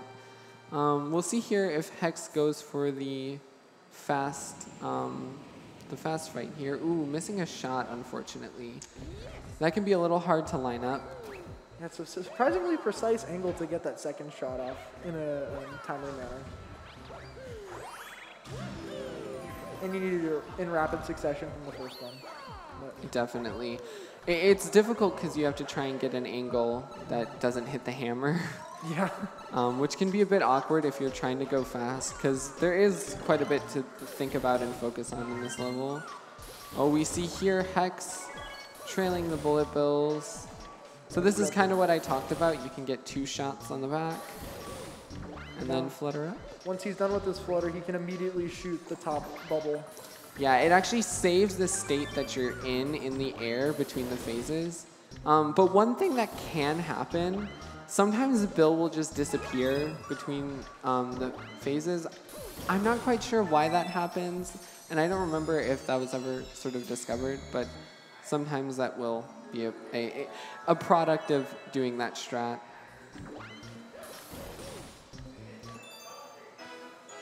Yeah. Very nice second try for Hex up there. That's a really, really hard skip question block flutter. Yeah, it's incredibly. I try and learn pretty much every trick in G2 that I can viably go for. I haven't even thought about touching that strat. It's so punishing. Crazy. It's just so punishing, and it only saves 8 seconds. Always great to show that stuff off for the show. It's always very impressive to see, and when people go for it, it's always commendable because it's such a big risk. And looking up over at Rox's screen, looks like we're coming up to Chompworks 1, and this is one of the levels where you see a little bit more of the explicit use of 2-player in a different way from Mario Galaxy 1. Maybe you could explain that a little bit more. Yeah, so how it was explained earlier, there are obvious differences between 2P in Galaxy 2 and Galaxy 1. One of which you saw there. The lever, and another is freezing enemies, which will actually come in handy towards the end of the level. Oh, that was unfortunate there. Rock's breaking a chomp, so he'll have to wait a little bit longer. But towards the end of the level, there is a cycle that you can make with 2P that is legitimately impossible with 1P. I think it saves 20 seconds. It's a pretty sizable amount. I forget the exact amount, but you do have to wait. No! Oh no! At least that's not a very punishing death because there is a checkpoint Checkpoint. pretty close by. I don't yeah. know how frequently this actually comes up, but I do feel as though 1-ups are way less common in Galaxy 2, and it's also a lot easier to die. Yeah, Galaxy 2 is far more punishing. There are far less 1-ups. You're not collecting star bits, so you're not getting 1-ups. And if you do collect star bits, it takes twice as many in Galaxy 2 as in G1 to get a 1-up. So they definitely stifle you on 1-ups while giving you a far more punishing and challenging game. Yeah, it was meant to be the DLC, so makes sense. Here we see Galax V going for the non-QBF strat. You hit the lever, And then you flutter over to the Comet Medal. And then you can flutter over that platform. You want to make sure here to get really full flutters. You can kind of cut your height wherever you want with a flutter, but maximizing height can be quite difficult to time well because if you hit it too late, then you'll just drop. And if you hit it too early, you're not going to gain much height at all. So that is a good example of an area where you want to try and maximize your height.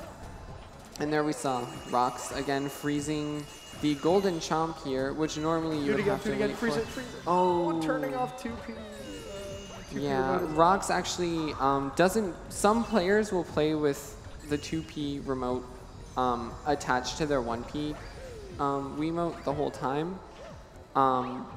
But some players, since in G2, 2P isn't as constantly useful, some players will actually just have the 2P remote like on a table that they can reach when they need it. So it can sometimes sort of stifle you if you set it down for a moment. Yeah, Velcro works surprisingly well for attaching the controller, so that makes it really easy to separate when you have it attached in the correct manner. In the brief amount of two-player Galaxy one that I did, it was very simple just to detach for some stars where it's just a little bit more of a hindrance.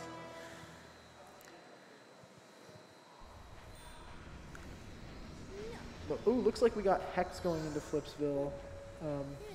We'll get to do a little bit more of an analysis of the movement here, because there's some really impressive gravity skips here, and unfortunately we weren't able to cover that much with Rox. So the kind of quirk of this level is that the gravity flips, hence the name Flipsville. You probably figured that one out. But there's actually a few ways you can get the gravity to flip without ground pounding through those panels, such as that you saw there. That's a way to flip the gravity. Here we see a spin. So Hex actually taking it. Oh. Wow. Oh, yeah. Okay. Huh. Okay. I've never seen that method before. That works. That was actually really, I thought that was actually a safe strat to get to the Toad House, but I think that might have been an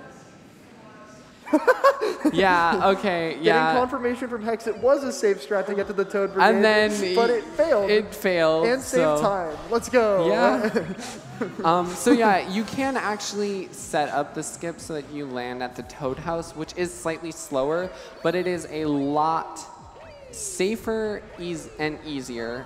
So some runners She's will coming. Oh yeah, and this boss can be. This boss is probably the most frustrating if you mess it up, because I don't really know what you even do to back it up. So if I'm being honest. Because she covers up, as you can see, she covers up a lot Yeah. of the flip panels. What is happening? Yeah, she kind of like follows you wherever you go. You need to like. She needs to see you in order to like. It's really confusing. Very strange boss fight. Meanwhile, Rox.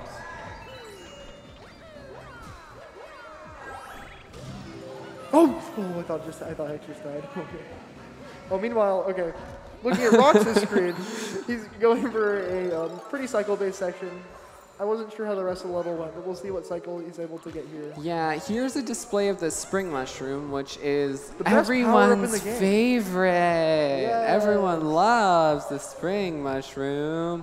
You never see it in SMG1 anymore. Yeah, because it's so useless. And unfortunately, we have the displeasure, is that a word? It is now. It is.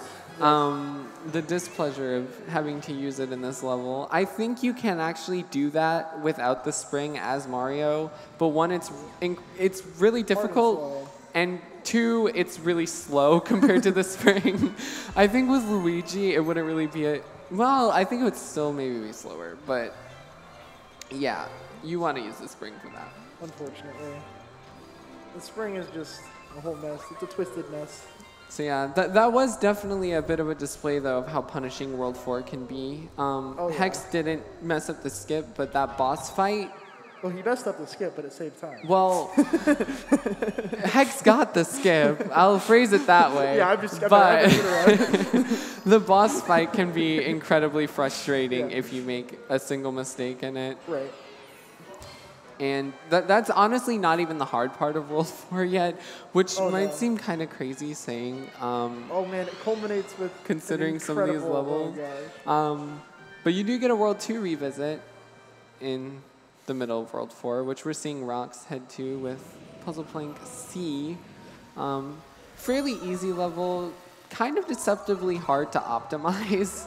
Yeah, there's some nice two-player optimizations here because since you can grab coins in Galaxy 2 with two-player, if you miss any, you can grab all four just by walking through. Unfortunately, Rock's having a little bit of trouble with that here. But if you miss any, you can just pick them up with two-player. So Yeah. it's a good chunk of time. It can be quite difficult, honestly, in this level, at least for me. I don't know if it's just a skill issue, but lining up to get through these coins It's tough. I've is tried it. really difficult, especially if you're Doing a good doing job now. optimizations like Long jump. trying to single jump through coins and stuff. That's like really dumb stuff that you probably shouldn't really go for. But that was pretty decent from Rox covering for the mistakes in the beginning. It's deceptively easy to miss coins in that level, so. Yeah. No more Supermassive. Yeah, Supermassive, So sad. Supermassive Red's dead. I know, we're not going to see. Been dead for a while. I know. It's a little sad because it's a really fun galaxy, but unfortunately it's a little slow. So here we kind of see everyone coming up to about the same point in the run here, with Galax entering Flipsville 1, Hex finishing up Flipsville 2. As you can probably see, the rooms in that level sort of change gravity.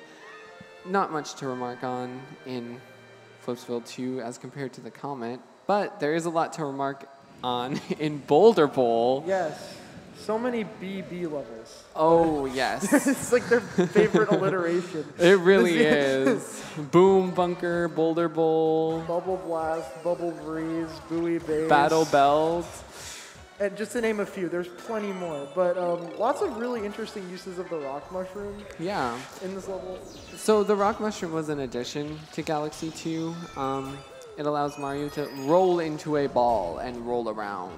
And as you can see, you can run into things and sort of break them or knock them down where you normally wouldn't be able to. And here, we might... What's going on here? Okay, he's resetting up for an interesting skip with it. Oh, that actually worked. That was crazy. All right. Yeah, so that skip there, you can actually do that without the rock mushroom. And there is another version. What happened? Oh no. Batteries? Yeah, it looks Oh, like no. Galaxy is having tech issues. Hopefully these get resolved quickly. Yeah.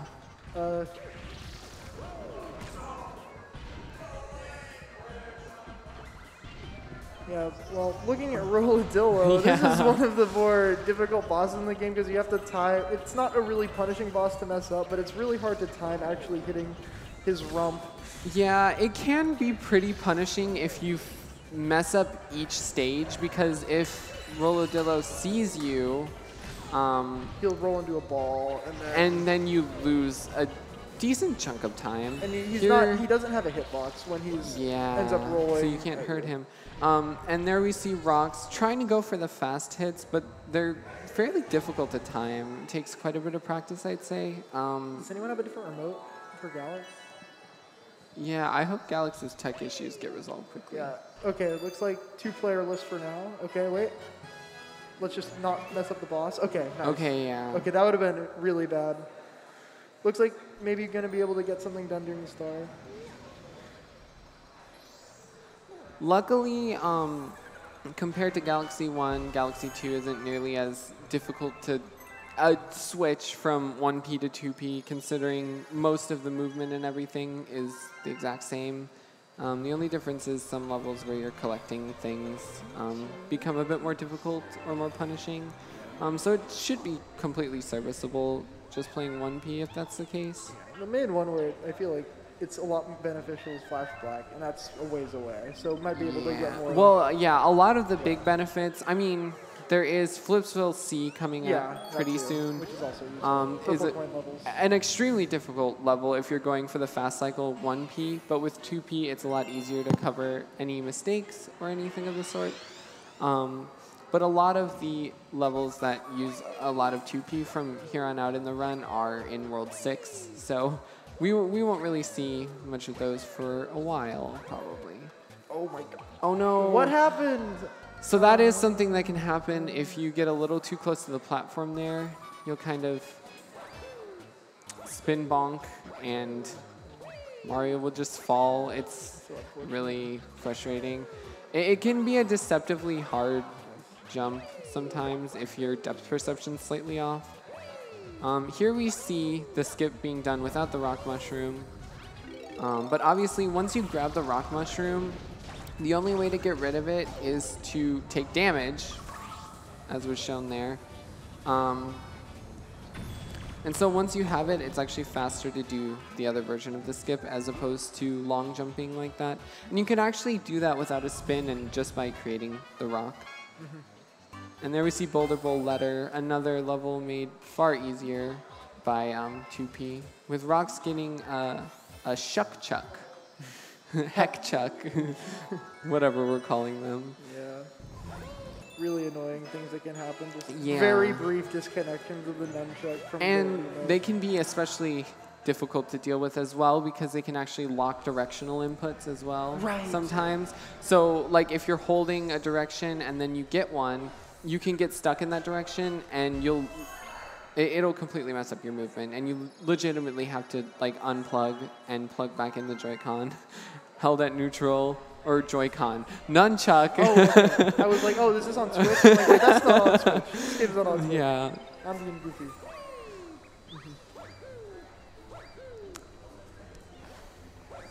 Yeah. World 4, just incredible. We are in World 2 right now, but still, this is part of the World 4 split. Yeah, and because it's after honestly, Fearsome Fate. the World 2 revisit section can be pretty punishing as well. Like I said, missing purple coins in Puzzle Plank C and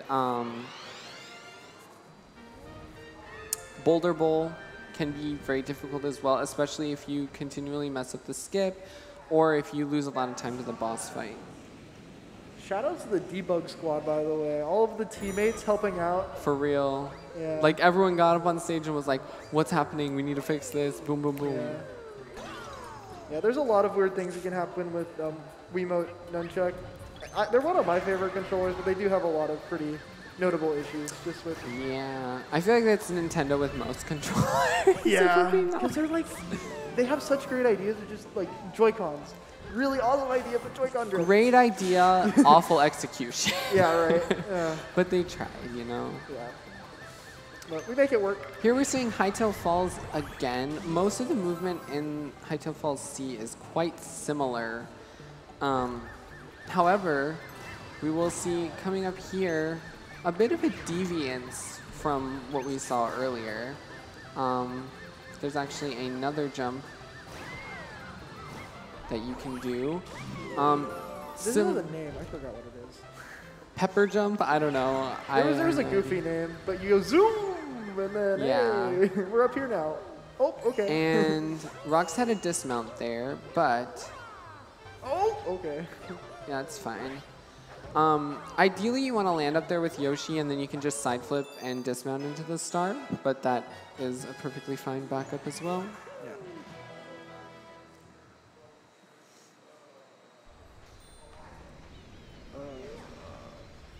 Galaxy V here finishing up Chomp Works. It looks like I don't see the 2P cursor, so I think, yeah, the batteries ran out.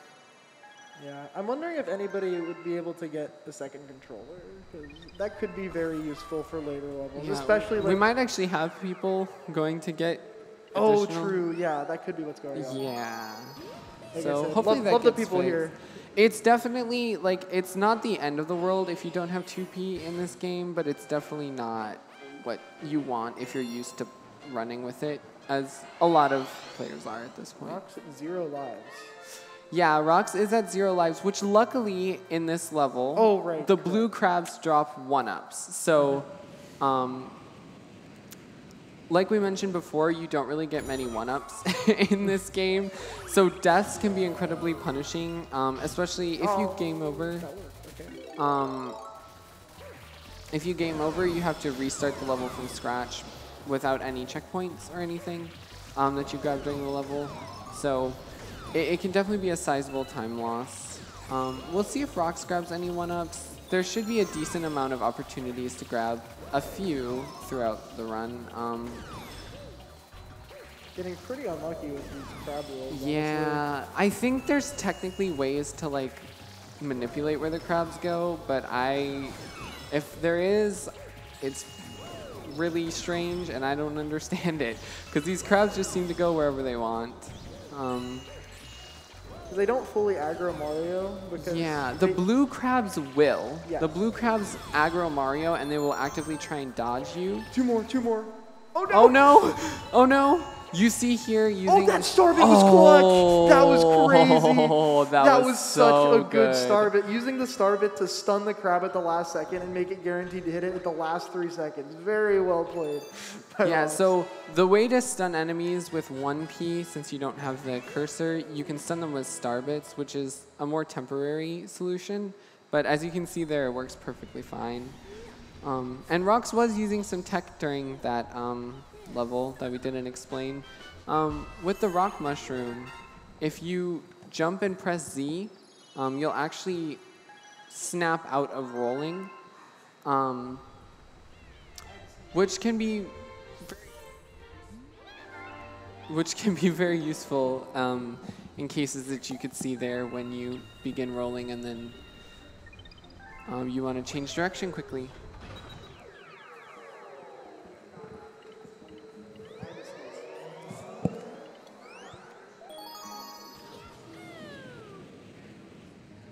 XV here, finishing up Chumpworks 2.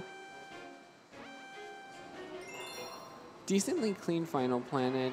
That planet's not particularly difficult to do, but if you make one mistake, it's really frustrating because there's not really much saving it. Ooh, Gobblegut. Yeah, here we actually see a short revisit to World 1 with the Gobblegut refight. This is a speedrun level similar to Galaxy 1. They give you ample time for these levels. Oh, it looks like there was a bit of a misinput at the beginning there. Instead of getting a long jump, It's with the it might nunchuck. be the nunchuck, yeah. So that's sort of like a display of how nunchuck issues can be incredibly frustrating. The heck chucks are really, really, really irritating. Yeah. Oh my god. Oh, okay. Not getting hit there. That was nice. Yeah, Is the this Goomba boss. getting rolled over? Okay. That was very No, close. that was pretty close. That was really though. close. But Stopping it with 2P just to make sure it doesn't get run over. Very close one. But The Hex train had it running. under control, so everything's all right. Hex always has it under control. That's true. This is very true. Hex has it under wraps at all times. True. Keeping his cool. Very nice. So yeah, The I'd train say dragon is Gobblegut is probably, I don't know, in my opinion, one of the more difficult bosses in the game. Once you learn how to do the fight, it's not as difficult, but it's still a lot of like precise angles and timings. And if you're not paying full attention, it's very easy to make one misstep and then you're losing a pretty sizable chunk of time.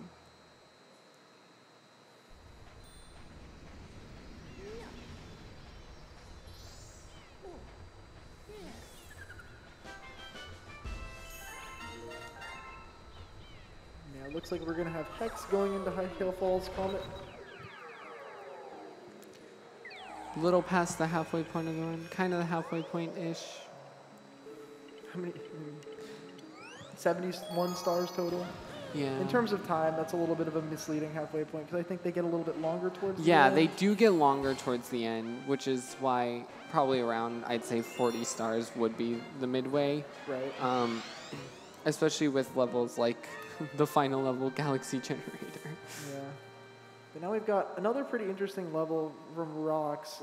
This is Sweet Mystery Purples. Really, really useful to have the second player here because you can collect... Yes.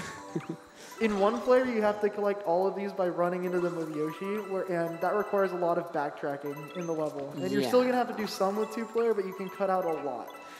And like we mentioned, covering your mistakes in levels like these is so much easier and faster with two-player versus sort of fully backtracking like you would need to in one player. See, that's an example right there. Wasn't completely lined up for that one little coin, and you miss it. And then one player, you'd have to walk back in a circle. Two-player, you can just continue on and grab it with the cursor.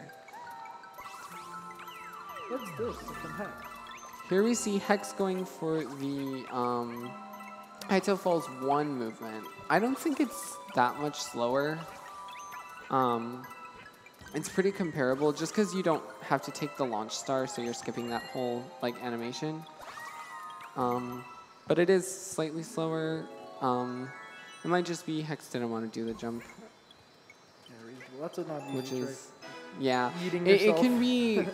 It can be frustrating sometimes because if you mistime the jump slightly, then you kind of have to redo it, and each attempt obviously loses time versus if you know a way to consistently do it and you know that you'll consistently hit that strat, it might be better to go for that just so you can guarantee, you know. Oh, is it time for... It looks like Flip it's time for Spill Flip Comet? Spill Comet. Oh, man. So yeah, I'm gonna explain this a little bit more. So all of the rooms in this level switch between two gravity states, and they all switch on the same timer. So here we're gonna see what movement Rocks goes for, but generally what you try to do in this level is abuse the drill hitbox, because when you drill, it drastically increases the size of Mario's hitbox, and it allows you to grab a lot of coins that would otherwise be a lot more difficult to grab. This looks like a good start. It looks like he's opting not to use two-player, actually. Yeah. It's a lot to focus on for one level, because you It need really to make sure that is. you're getting every... Well, oh... Yeah, it looks like Rocks is going for like a slightly slower cycle that is a lot easier, because the fast cycles in these levels are incredibly difficult. So I don't really... Not getting a cycle. Oh, barely getting it in time. Oh, did you get a cycle? It might also be some Wiimote issues as well, because if you're having nunchuck issues, sometimes shakes can get a little weird. We're about to finish up the level. As you can see there, Mario wasn't able to grab the coin, but abusing the drill's hitbox, Mario is able to grab it.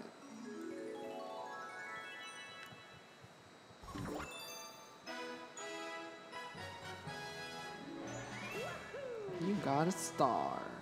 Look at that.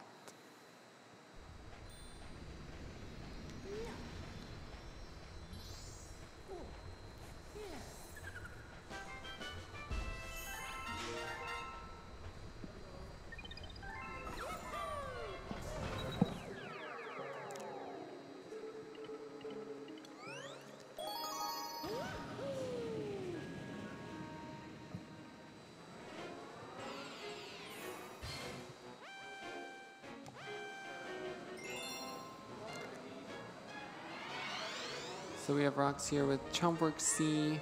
Not much to come. The use of 2P actually doesn't even save time here, because if you're fast enough with 1P, you can actually just make it right over to the gold Chomp, if I remember correctly. Because that first one, as you can see, is far too in the distance to be stunned with 2P. So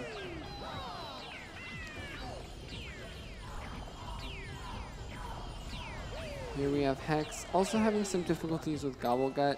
Can be a bit of a frustrating boss sometimes, but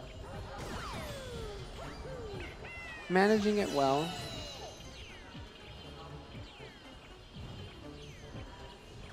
Here we see Rox leading the Cosmic Clones. This is what pretty much everyone does because running around full speed and trying to dodge the clones is like impossible, but just crouching like that, they won't be able to catch up with you and they'll be completely manageable.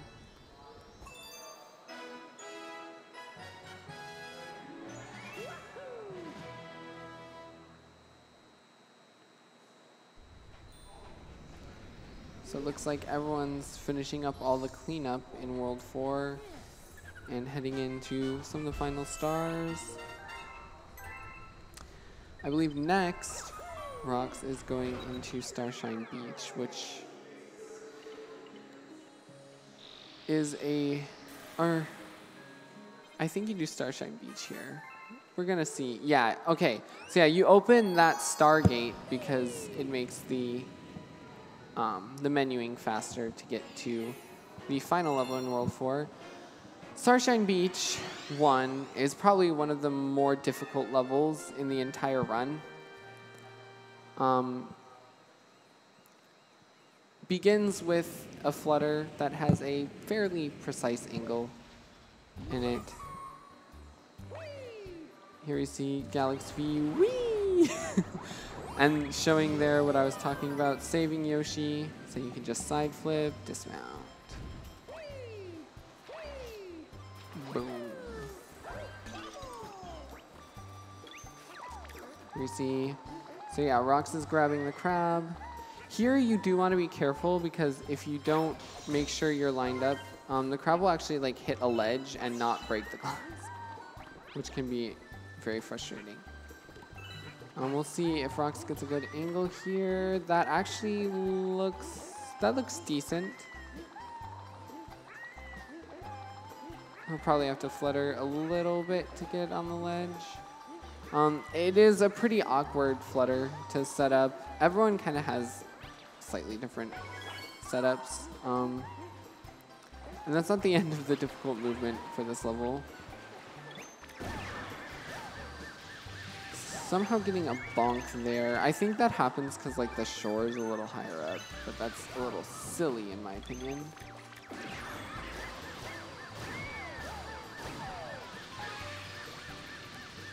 Let's see if Rox gets this. Oh, Rox went there for, if you have the dash pepper and you dismount, you can get a lot of speed, which can shoot you up vertically. It's kind of a difficult strat to get consistent. It seems to me a little inconsistent, if I'm going to be honest.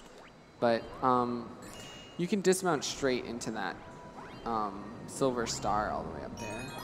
And grabbing the Comet Medal here is very important. It's probably the most forgettable Comet Medal because it's just not like directly in the way. And then here, fluttering to the end and dismounting. Oh, just missing the star. But yeah, that's definitely one of the more difficult levels in the run. A lot of very difficult movement, precise angles.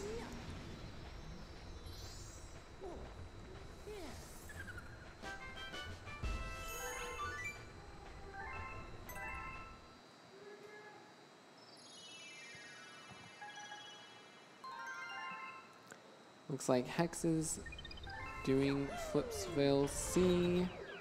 We'll see if we get, ooh, okay, never mind, I know what he's doing.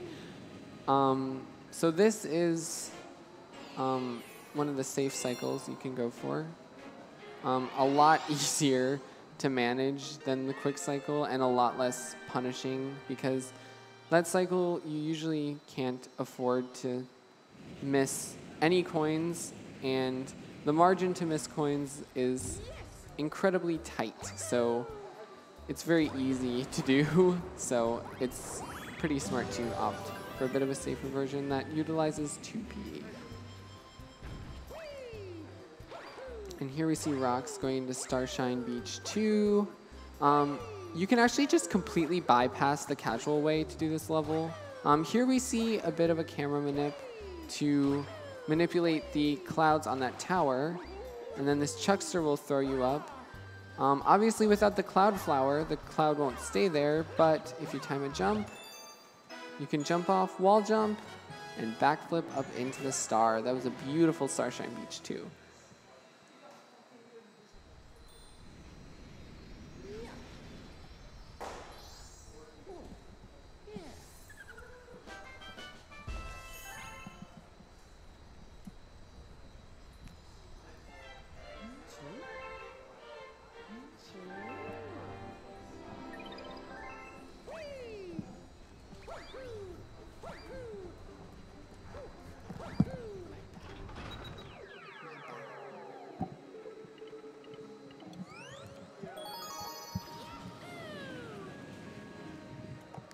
Rox is now heading into the final level of World 4, which is Gravity Gauntlet.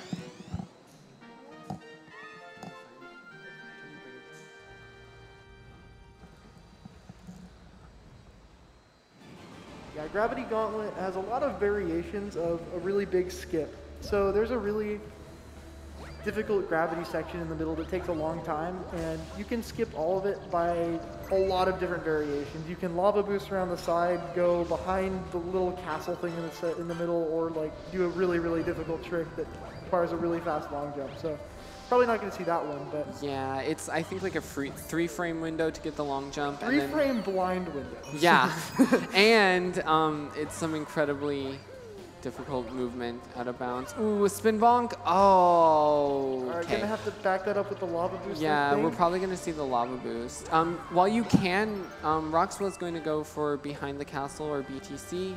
And while you can, oh, it looks like he's still going for it after getting a couple Ooh, points. okay, let's see it. You can actually do it after only taking 3 points of damage, but that's like really dumb and incredibly difficult. So getting a wall jump, you want to try and hug the wall, and then you want to kind of divert yourself upright for about a half second. Going so- slightly too far yeah. away. So you kind of want to divert yourself away from the wall for about a half second, which will get you to the perfect distance to fall in the gravity. If you're too far, you'll fall out like Rox just did. But if you're too close, what will happen is you'll get trapped inside of the wall and then die. So And the best backup for this is doing the lava boost that I mentioned, because you have to go back to get the life up part Yeah. anyway. And we'll actually see this strategy again later in the Comet. Whee!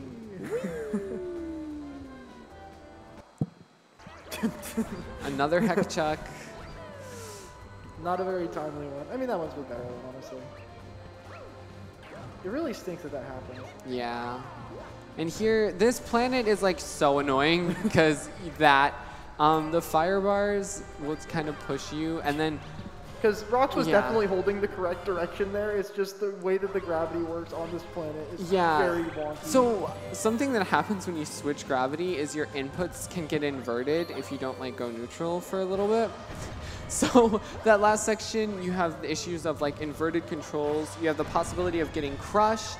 The fire bars can mess up your movement and send you into a planet you don't want. So it can be a really frustrating final planet. So yeah. So Rox is going to be entering the second Bowser fight of the game, and this is an interesting one because it's the first time we're going to see a tech called punch canceling.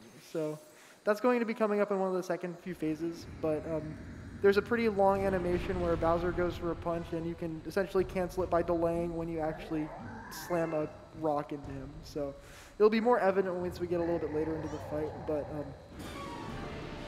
that's the most tricky part of this fight. I think this is a little bit more difficult than the last one. I don't know what the typical assessment of that is, but we'll see how he handles this.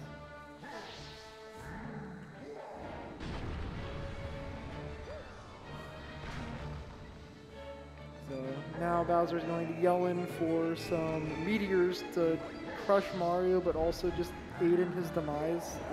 You know what, we won't question it, but you can see not immediately ground pounding, waiting a little bit, and you see that it goes into the little crumbly rock animation beforehand, and he immediately, he doesn't quite get the punch cancel. See, has to wait out that whole thing before Bowser calls in for some more of these rocks, so unfortunate, but now I just can immediately ground pound this one in on this next phase.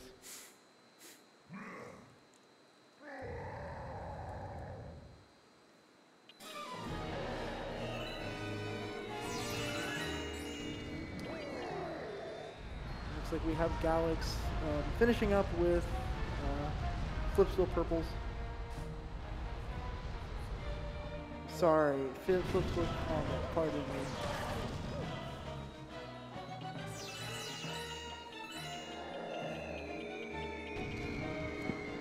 It's very easy to get used to Galaxy 1 where all the purples levels are called purple. They're like purple comets, right? Yeah, but then all of the comets, or all of the purples in G2 are comets and not purple comets. Different communities have different terminology for like everything. Yeah. And this is like just different games. You don't actually have purple coin specific comets at every stage in Galaxy 2 like you do in Galaxy 1. So there's no need to call things specifically purple comets when it's just the one comet that exists in a stage. But either way. Also a clean Starshine Beach 2 from Hex. Yeah, has Rox done that stage yet? Or is there a route difference? Yeah, they're running on the same route gotcha. so far. As far as I can tell, I haven't seen any route deviation. Gotcha. Why did I expect Bowser to pop up there? Oh my god. Okay, spoiler. Okay. That's... No one heard that, okay? What? Nobody heard that. Yeah. What? Anyway. Why would Bowser pop up there? You defeated him. Yeah. Yeah. Absolutely preposterous. Meanwhile, Galax going to be dodging these cosmic. This is such an annoying stage casually. I struggle with this so much. Because you can just crouch, you don't but you don't know that realize- casually. Yeah, you just are trying to walk so it's really so slowly around everywhere. to and, try and like maneuver around them like that. like, and I'm pretty sure I tried to do this with Luigi, where it's just incredibly slidey, Oh yeah. and it's just even worse. But That sounds absolutely awful. one of the faster levels for a speedrun, obviously, because it's just literally on a cycle and not a slow one. Yeah. And like I said too, there's no difference in that level between 1P and 2P because the first chomp. And it looks like at the top left, we've got Hex up in Gravity Gauntlet. So let's see what he opts to do here. Again, lots of different variations. We'll see if we might be able to see it behind the castle this time. Oh, he's going for it. He's going for Let's it. go, Hex. You got this. Interesting setup. Oh, okay. Want to get close to the wall. This will be like that a seems five. a little far. This will be a 5 damage one, I think. Could probably be a 4. Okay, 4. yeah. Yes, let's go, Okay, Hex. and Hex got it there. Now has to finish this next section, only taking 1 hit point of damage. If he takes 2, he's gone. There we go. Or getting some grabbing a points. coin. Getting some points. Oh, That works too. next point. And there we go. Very nicely Look done at that. from That Hex. was beautiful. Very difficult trick. Incredibly done from Hex. And Rox heading into Space Storm 1. Oh gosh. This is a really... Cycle-based level. It's Yeah. cool though. One of the coolest levels in the run, honestly. It's also, it has a lot of really annoying mechanics in it. Yeah. It But when has it's done cycles well, and then the pull stars at the end. And Oh. okay. It's okay. Yep. You can just drop down and get the Drop comet down, medal. get the comet All right, medal. he's dead. Oh, no. Taking the Okay. death there. So since there's no checkpoints on that first planet, that sends you back to the very beginning. That is unfortunate. That was a funny one though. Laughing it off. Yeah. That's how you gotta be with the deaths in these games. Because if you don't laugh them off, then you're gonna scream them off. So, It's one or the other. Yeah, they're so frustrating. Like there's very few deaths that you take that you're like, oh, that's just a small mistake. It's like you die and You're it's losing minutes. pain. You're like, oh, I just lost like 3 minutes. Okay, well, time to redo this entire level. Like. It's just like failing Fearsome Fleet QBF. Yeah, Oh, like gosh. honestly, the biggest thing between like an intermediate and a high level runner in G2, especially, obviously this goes for G1 as well, since the movement isn't incredibly difficult to get good at, it's really just the consistency, because making mistakes and taking deaths like that can really rack up a lot of time. And it's incredibly easy to make them as well. So here we go. Time for some pull stars. Full star section. This is a rough section because Yeah. it's not even easy just not to die. Like, Yeah, as you thankfully can there's see. coins, but this ending Yeah. star is not easy to get first try, taking it fast. Rock's opting a little bit for a safer route, but they're respectable. Yeah, you're getting chased through that whole section by homing electrical balls, I guess. I don't know how to just missiles. Electric missiles. Electric missiles, yes. And so you have to kind of outrun those and balance not running into the obstacles. Can be quite difficult. And here, World 5, we're going to see all the runners coming up into that quite soon. Another really difficult and punishing world. Yeah, it just progresses in this game. Everything really gets harder does. and harder and harder. Like, you just saw Space Storm 1. That's ridiculous. And that's the first stage in this level. Yeah, like in any this world. percent, it definitely starts off a lot tamer, and then it really starts to ramp up in difficulty once you get towards the end, and you get sort of longer, more difficult platforming and more punishing mistakes. Hex yelling that his IGT was... Oh, wait, not his IGT. His split was really, really good. 12-second gold. Wow. The that's power of insane, VTC. I'm going to look at the IGT because I know IGTs decently well. Yeah. Here's the Space Storm 2, a much shorter level. Ooh, Rock's going. Oh, nicely done. That was really clean from Rox.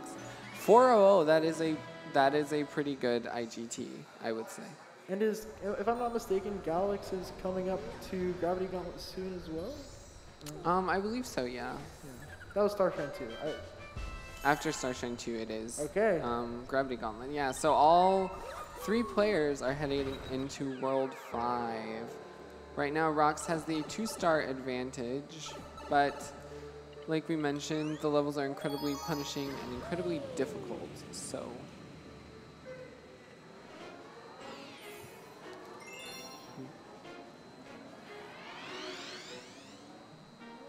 But, ooh, this is a fun level. All the ones with I like the ones with the gravity manipulation. Yeah, they're just all cool. It adds such an interesting dynamic to the game, especially because it's kind of the game's main gimmick, is playing around with gravity. Having the gravity switching, you get a lot of interesting movement here, and we're going to see here in Upside Dizzy some interesting movement. The final room in this galaxy is like incredibly difficult to do well. There's just so many times that you can make little missteps. There, Rox was going for a strat where you can bounce off of the Paragoomba and spin up into the pipe. Unfortunately, bounced slightly early. There we go, second try. Getting it second try. I've actually never seen anybody back it up that way. Normally I just see you hit the switch. Ooh, so that was really clean. Oh, running into the electric. I jinxed it. Oh no! Oh no! Is there a checkpoint? I don't know. There is. Oh no! By the switch with the Paragoombas. So unfortunately, Roxton. That's just an example of the game being so incredibly punishing. You make a mistake and you're sent back to the beginning of the level. I run Odyssey, so I don't have to deal with Yeah, Odyssey is like a baby game compared to this one. It's still very difficult. We just mess up and we just like, okay, how do I get back to the place I was just at? It's so much less punishing. And there you see the checkpoint.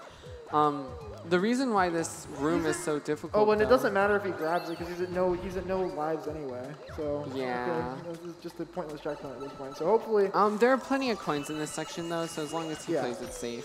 But this cycle is incredibly difficult.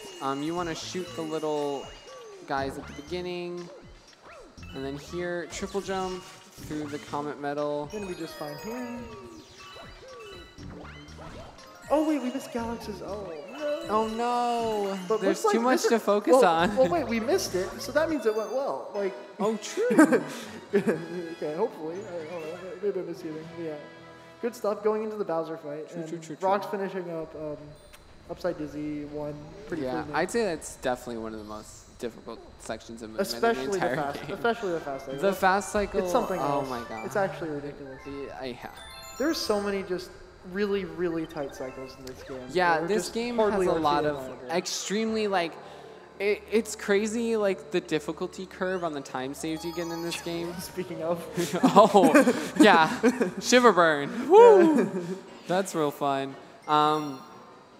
The difficulty curve, like the difficulty to time save ratio in this game is often incredibly steep.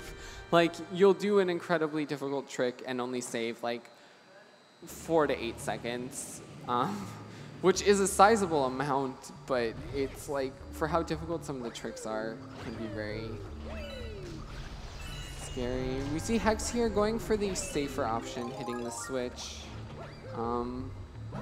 Oh, interesting. Oh, Rock's doing Shiver Burn S. Yeah, first. Shiver I Burn forgot. S Yes. comes before 1.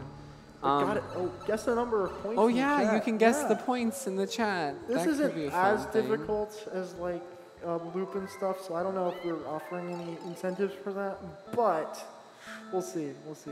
And plus, it's also you can rig it. Yeah, it's heavily riggable. Yeah, whatever. Fun little game. And we see Rox skating backwards. Is that a thing? I don't- Yeah, look at Mario. Well, I mean, I see that, but Yeah. like, is that just as fast? I've never seen this Yeah, before. I mean, if you hit Z, Mario will turn around. I always forget about that being a thing This is until so I'm weird. reminded of it. I know. I'm getting tripped out by this. I've never seen this before. Experienced Mario Galaxy commentator here. Uh-oh, only 10 seconds. Oh, okay.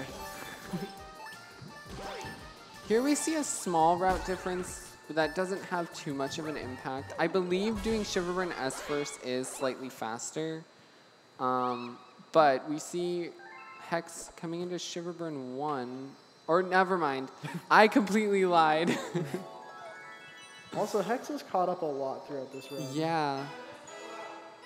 Oh, okay. Gotcha, okay.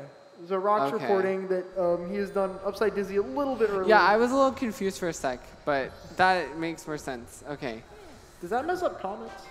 Not really in this game. This game, the nice thing about Galaxy 2 is that when you do the wrong level order, it doesn't absolutely destroy your route. You can really just do stars until the route catches up, and then you're completely fine. Yeah, meanwhile in Galaxy 1, the way the comments spawn is incredibly enigmatic, and I don't think anybody actually Yeah, understands. you People need- understand, but it's way beyond my pay grade. Yeah, you need to like legitimately like study this. You need a PhD in astrophysics For real. to understand how the Here cosmos work. we see Rox doing Shiverburn 1. I did not like how close he got to the lava there, Should but be good? yeah, that should be good. Or, okay, Um, yeah. So that's some pretty difficult movement there, dealing with some cloud tech. So cloud canceling, you create a cloud, and then you hit Z to sort of cancel the little spin animation and land on the cloud immediately. But when you create a cloud, it has a small like bounce. So if you time your long jumps with the bounce, you can actually get a small cloud boost off of them. And so you actually want to do that for that movement. Otherwise, you can't get enough distance. And here we see Rox playing it a little safe, getting the 6 up. Probably not a bad idea, considering this, yeah. Coming up into one of the more difficult boss fights in the Oh game, gosh, yes. depending on the strats that Rox goes for. Yeah, there's like a ridiculous RNG time save here or something. It's, Yeah, so what you can actually do, so the safe strat, you actually miss the first one. All right, it looks like Rox is going for the triple jump. So with this strategy, you see Prince Picante is going to spit up in the air a bunch of Oh, no, that was a stupid. scam. what happened? Um, No, I'm missing. Oh, that's so frustrating. You saw, so the point of the triple jump is that you have the coconuts coming out of his, whatever, is that a mouth? I don't know. Anyway, you Yeah. have the coconuts coming out. You want to hit him back into Prince Picante, and there was a weird animation with the coconut that it looked like it was going back, but it didn't actually get Yeah, sent into him. I've never seen that before. I've seen that, but I don't know what really causes that. That triple jump is really finicky in terms of like distance and positioning. But essentially you can hit them as they're coming out. Do it again. And then the idea is you hit that, you get a hit, and then the third hit you get from one of the coconuts raining in the sky. So that's like the fast strat for the fight. But it is pretty difficult and doesn't save very much as compared to the safe strat. So we'll see if Hex goes for that. As we see We'll see Galax. whether Hex, it looks like Hex is, we'll see. Again, the safer strat opting to skip hitting the first one in. And Hex is going for the safe strat. And does which, that save lose about 7? I don't know. I thought it was around 5, but Okay. 7 could be right. See, that's the It doesn't It's really- 7 seconds for like a really difficult borderline RNG based strat, and then people tend to do it because It's a lot. not particularly RNG with 2P, but with 1P, gotcha. I think if you pay close attention, you can see when the coconuts shoot out, and then I think you can predict where they're gonna land. But I think that's like something only like Gory and Doopsy figured out how to do, who are like the very, very top any percent runners. Yeah, I briefly chatted with Doopsy about that, and I believe they thought it was not worth even going for because it's so complicated to do, which mixed feelings on that. Like, lots of games you just slowly start learning the really, really intricate parts of everything. But Yeah, there's so many Shout out Doopsy, by the way. incredibly small things in this game that you can use to optimize. And it's just, it's honestly kind of overwhelming if you try and Yeah. learn it all at once. Yeah, Doopsy came into this game and did crazy things. Yeah. Really, really talented runner. Huge shoutouts. And same with Gory. Came from SMO, just journeyed to SMG2 and just Yeah, and just absolutely Optimized the heck out of destroyed everything. everything. Yeah. Yeah. all with one player too. Like, Yeah. very, very well done for all of them. Missing one note, that's such a huge time loss. So important. It doesn't lose any time. Yeah. It actually saves time from, is there lag associated with the... You know, I'm not that knowledgeable about this level's particular. The lag caused by yeah. spawning extra I don't think it causes that much lag, honestly. Probably but, nothing, but kind of funny. You know, you never know. Here we see Boo Moon, a deceptively hard level to optimize. You want to really hit these snake platforms as early as you possibly can. And we saw a skip from Rox, actually skipping an entire long, like, auto-scroller section. And Hex is going to be doing the same thing right here. Yep. So you want to trigger that snake block and then go back, and it'll actually switch the gravity once you walk on that little rock section with the arrows. Yeah. And then you can long jump and spin. Ooh, that's a little, that was a little low. That trick is just a little bit goofy because I feel as though it's more about the time that the gravity changes when the snake gets there rather than actually where you long jump. So I don't know how true that is. It's more the angle you long jump and what time you spin. Those are the two more important things. And I guess it is maybe slightly based. It's not really based off the timing though, just because, I mean, the gravity will switch by the time you get to the same point pretty much whenever you hit it, as long as you get onto the first snake. I've definitely seen people take the section a little bit more slowly just so they have time to long jump, but I don't know. It could be taking it safer too. Yeah. I don't know. I could fiddle around with that, but as far as I know, there's not really much of a difference. Looks like Rock's going to take out the trash. Oh, okay. The gravity absolutely ruining Mario's day. Here we go. Very frustrating. There we go. Yeah. that pipe. Upside down pipes in general Yeah. are super rough in basically any Mario game. Especially the 3D ones now, I'm thinking about it. Like there's like I think a total of one upside down 3D pipe in Odyssey. Pain in the butt. Yeah. But here we go. Let's see how fast Rox can burn all of these boxes. Yeah, I don't know why the robot wants us to burn all these boxes. He's lazy. Maybe they have something against organic material. I don't know. It might be a little more than just lazy. You never know. Okay, yeah. So this is where we're going to see Rox's lead come into play. Since he did Upside Dizzy 1 a bit early, we see Hex doing that now. Hex does have a little bit of time save here. Yep, getting the Paraguma bounce, and we'll see how he's able to handle this section here. And here we see Galax going for the slightly safer movement for Shiver Burn 1, doing this skip, as opposed to the more difficult movement with the platform. That movement's honestly really hard. You have to be pretty confident in quickly cloud canceling without getting like a homing ground pound or a frame perfect ground pound. And you have to be confident in getting sort of the small cloud boost after a cloud cancel, which can be quite difficult. Which also, I don't know if anyone explained movement differences between the games, but in Galaxy 2, frame perfect ground pounds and running speed long jumps are both not frame perfect like they are in Galaxy 1.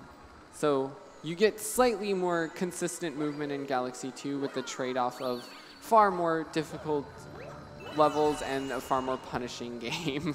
So. And you get to play with Mario, which this is a hot take, but I feel like Mario's kind of more satisfying to be moving. I do enjoy Mario's movement, I will say. There's a lot maybe not to play with, because it's so nice to have extra long jump length and all of that, but just watching it's kind of satisfying. But I mean, if you're playing with the character and you get used to the movement, what's the difference really anyways? Yeah, exactly. And there are small like little quirks with Mario versus Luigi, like single jumping as Mario can often be faster than walking. So if you're planning your movement to be like a bit more optimal, you'll see a lot of single jumps like inserted into small little places.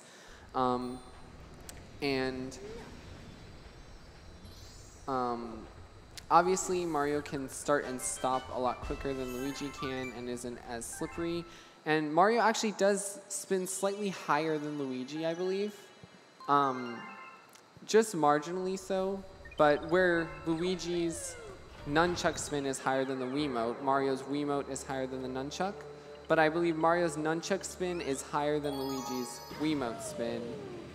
And it's a whole mess. I don't know why they did that. Blame Nintendo. What the heck? They really just said, we're going to just make this as complicated as possible for no reason. Yeah. But yeah.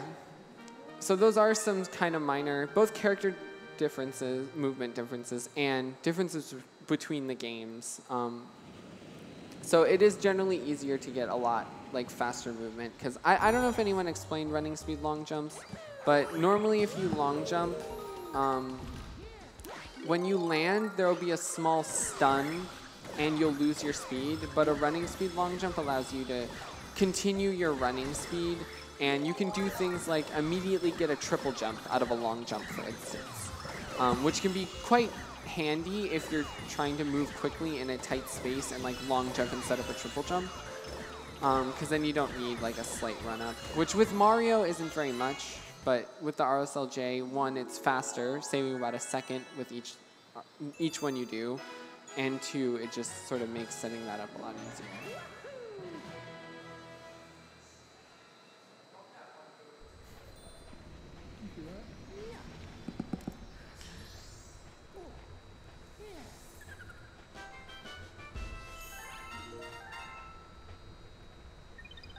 Yeah, it looks like Hex is going to be going over to Boo Moon S. We were talking about the movement while Rox was doing it, but Rox actually hit a pretty difficult skip to basically long jump past the moving platform in order to get to the star. Pretty impressive. It's basically a blind long jump, so you have to be very precise with your alignment, and it's a big time loss to miss. So we'll see how Hex does.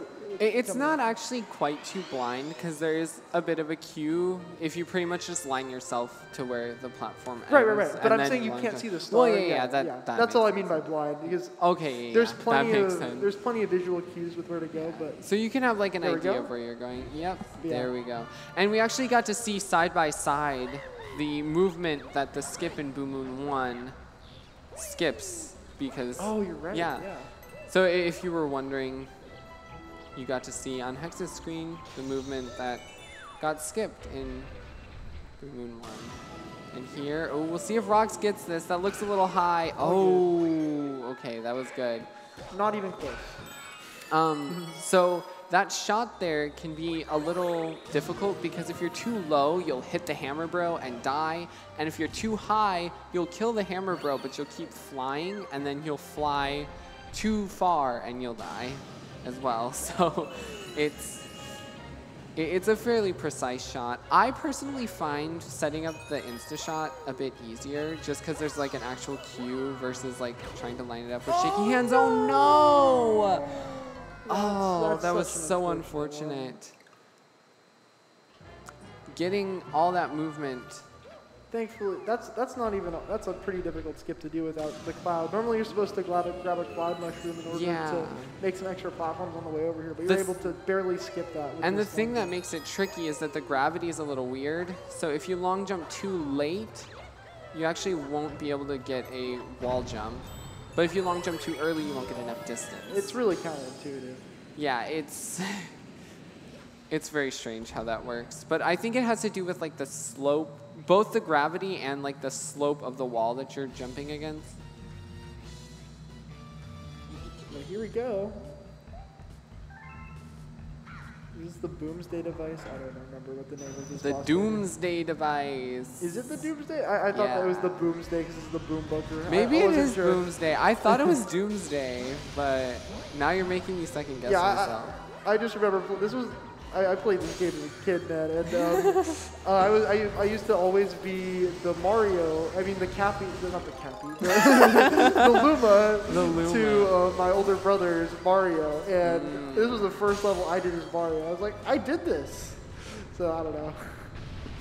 Fun times. Yeah, here's where the boss fight gets a lot more difficult, though.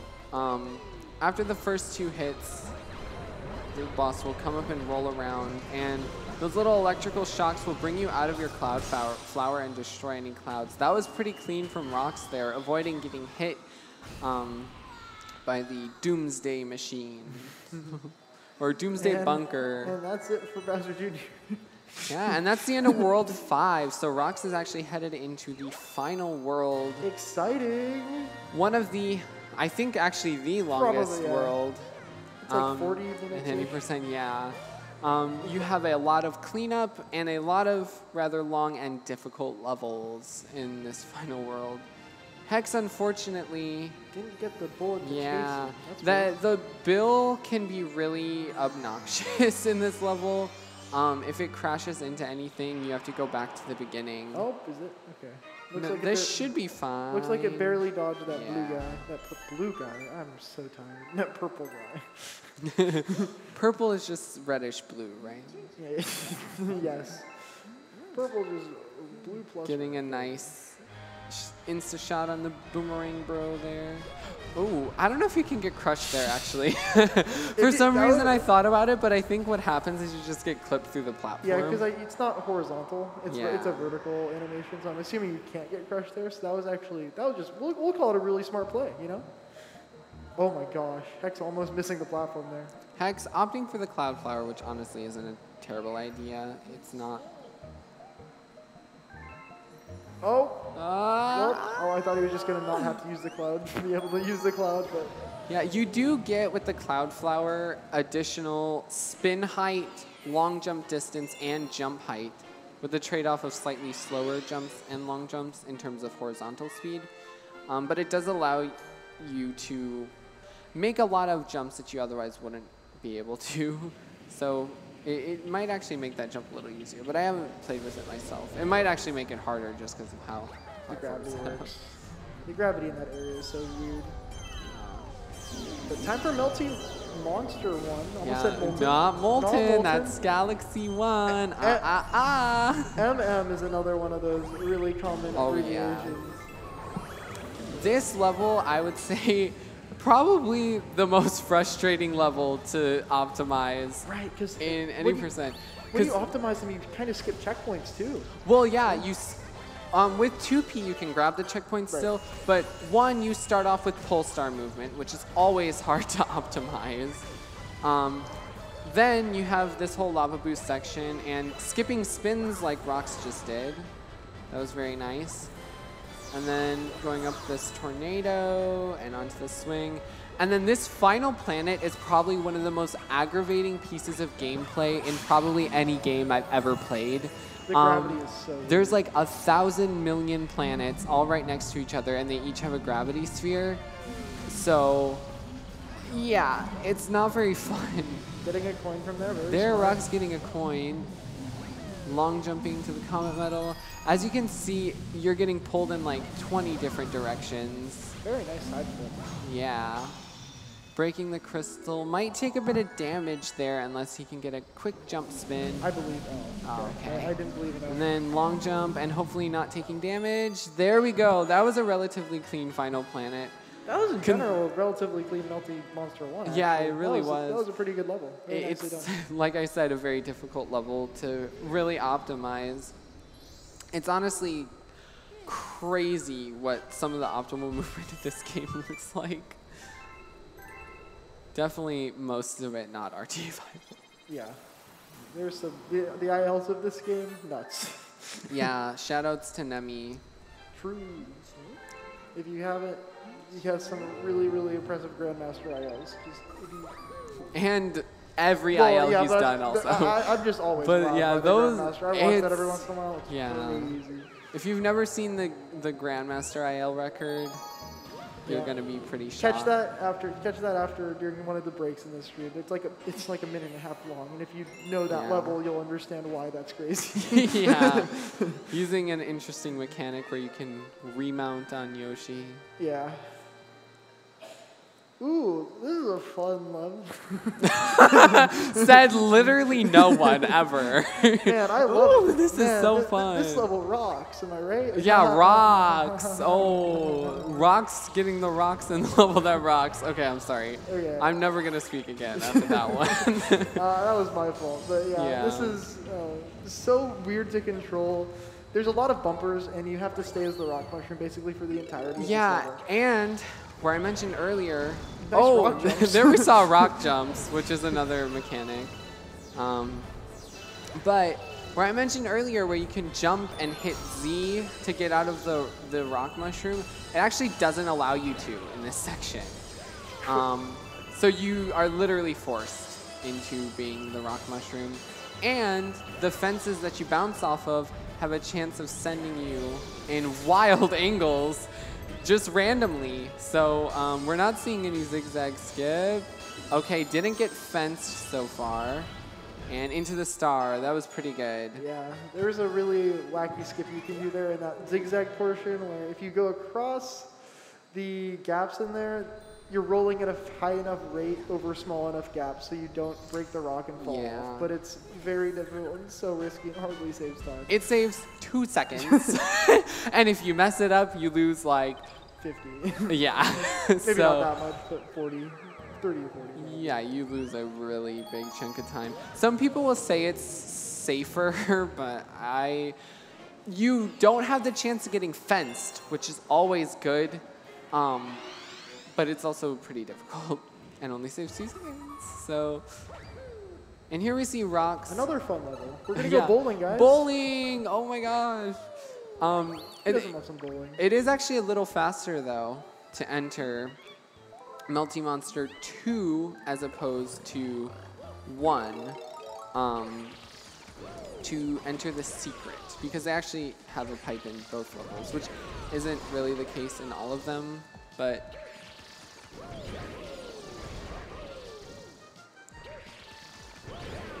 oh, I didn't expect the rock jump and that scared me a little. You do want to be careful though. If you shake, you might see in midair while the ball is rolling some like lines forming. If you shake in midair, that'll happen. Oh, Going for a ramp skip. Very yeah, nicely done. we got a ramp skip.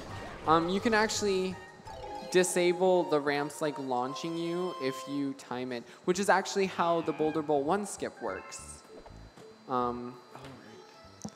you use the mid-air shake to disable.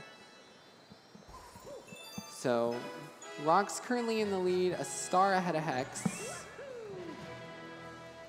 It's relatively close, considering the game that we're talking about. Yeah, It's close. There's so many massive time losses that could happen. So Yeah. hopefully we can see a clean World 6 out of these fellas. And it looks like Galax isn't too far behind either. Closing out Blue Monkey relatively shortly. But now going to be opening up Flash Black. Cool level. I'm a Flash Black fan. I honestly, I can understand why. It is a pretty interesting level to watch, interesting to play. There's a lot of very difficult movement you can go for. It seems like there's a lot of levels for optimization in this. Yeah. And it'll be evident while watching. Yeah. That you can go for. Like you can actually skip getting Yoshi for the first. You can do it for the first whole room, but I don't Well, think yeah, it's you can do it for the faster. first whole room. It's not faster with Mario to do Oh that. no, Hex got froze. Oh no! And there. the wacky wild angles we had talked about. Yeah. You can get sent all sorts of angles, straight up, down, and like to the left, down and to the right. You could just get sent all over the place, which. That one looked like, ironically, one of the more reasonable ones because it was like, okay, you hit the left side of the fence, and Yeah. it was a little too close to the peg. Okay, sure, you get sent that way, but it's still kind of a really silly mechanic. And that's the reason for the argument that zigzag skip is safer, but it's such a hard trick that it's not really, there's no good alternative for this level. Oh, that was a really nice bloom fruit grab by Rox. Hex getting a second try, all good. Right as Galaxy is finishing up World 5, so now we have all 3 players in World 6. Would you look at that? In the home stretch, everybody. There we have the Comet Medal grab. This final planet is kind of fun, a little stressful, because you're going to see, you have to do some semi-blind platforming. You get flashes of where the platforms are. So it's heavily like memorization based on like, do you remember where the platforms are? Taking a really nice line there. You have some nice visual cues with where the silver stars are, because I don't believe Oh, there's any yeah. hovering over the void. You have coins. Oh, yeah, the coins there. And then obviously you have the star hovering over a platform as well. It would be kind of funny if the star was just... That would be evil. Just floating over the void. Yeah. And you just had to guess where it was. Yeah, if you miss, it's like, oh, okay, I'm fine. Nope, you're not. Yep. I'm fine. Maybe not, though. Yeah, Hex going bowling. Yeah, this is a weird section of the run. We saw at the very end Rox go for one of those ramp skips. You can do more of those, but if you mess up, you have to talk to the chimp again. Oh my gosh. Oh, there. Can you still make... Is there enough points left? There probably are. There should be.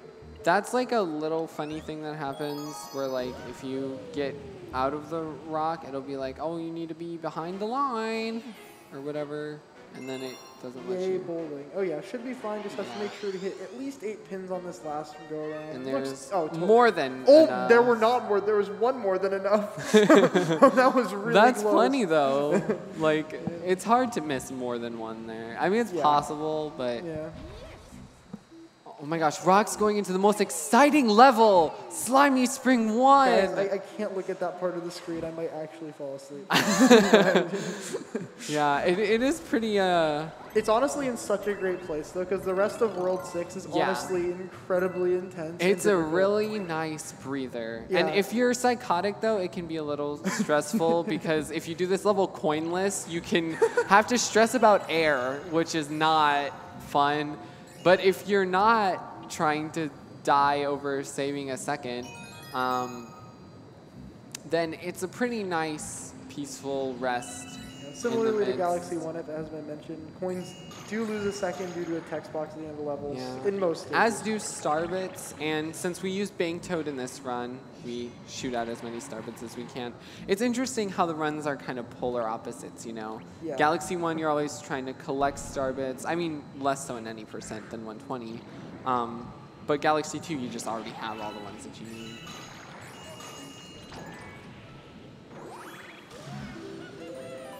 Okay, here we go. Now we get to. Come on, there's Melty Molten on the screen. I'm looking at Slimy Spring.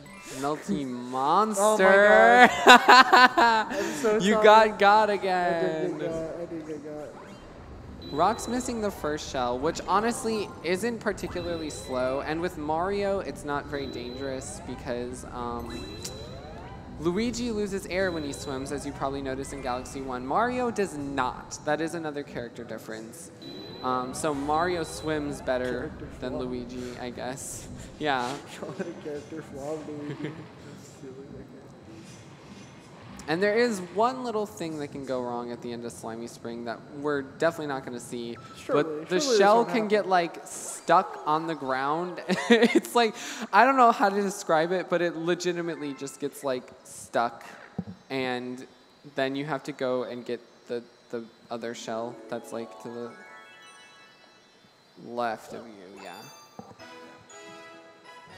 There we go. Done with Slimy Spring. Never seen that again. Un Oh, what the?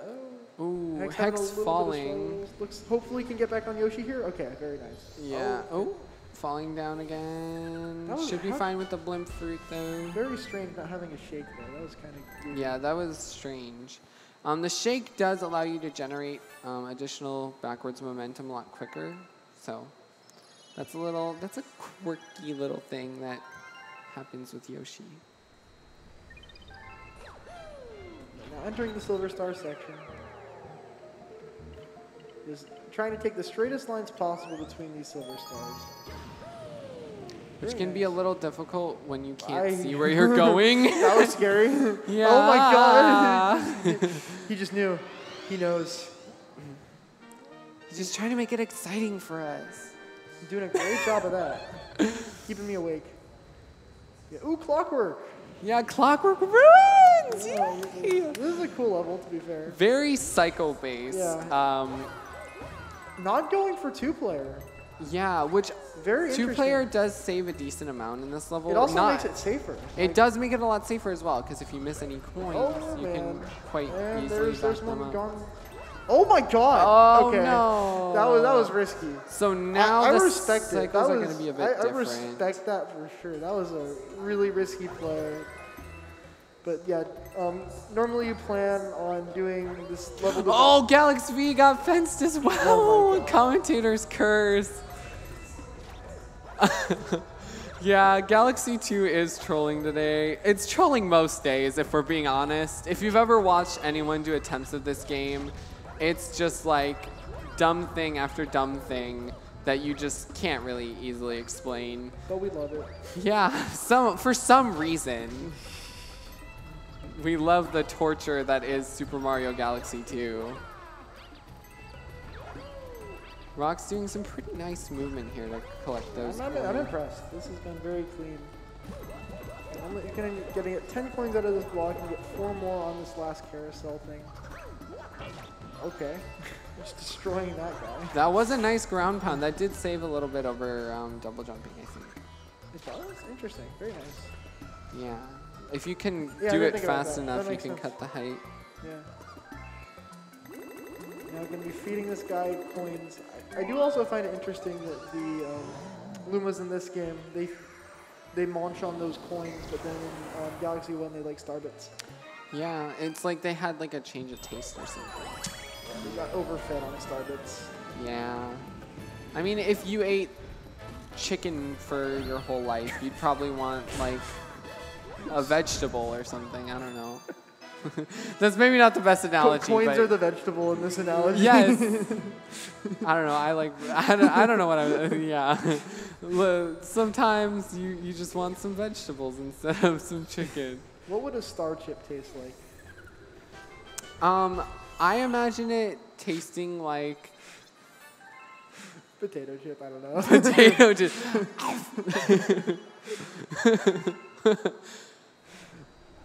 But here we go. Man, bowling for Galax. Let's see. A very frustrating mini game to mess up. Who would ever do that? Definitely not me. Yeah, because if you mess up, like you have to talk to the chip again. You have to do all. Yeah, that. Especially towards the end. That's why going for the ramp skips are incredibly risky. Yeah, and they don't. Well, they save a decent amount, but they're also really risky. So. Hex not getting trolled by the shell at the end of Sleepy Spring or Slimy Spring. Rock somehow playing the wrong game. Somehow ended up in SM64. What is this 3D All Stars joke? Insert. What? No 3D All-Star singular? All Star singular, yes. Whoa, getting a weird little upward. Mario Odyssey moment. Wow, we're just combining all the games, Yeah. huh? We have We're 64. on the Switch right now, I guess. If only we got to see World S, then we get to see G1 and SMS as Just well. got Wild Blue. Another upward. No, that was a ledge grab, but Womp flip, womp flip. No. pretty decent movement here from Rock. That was very solid, yeah.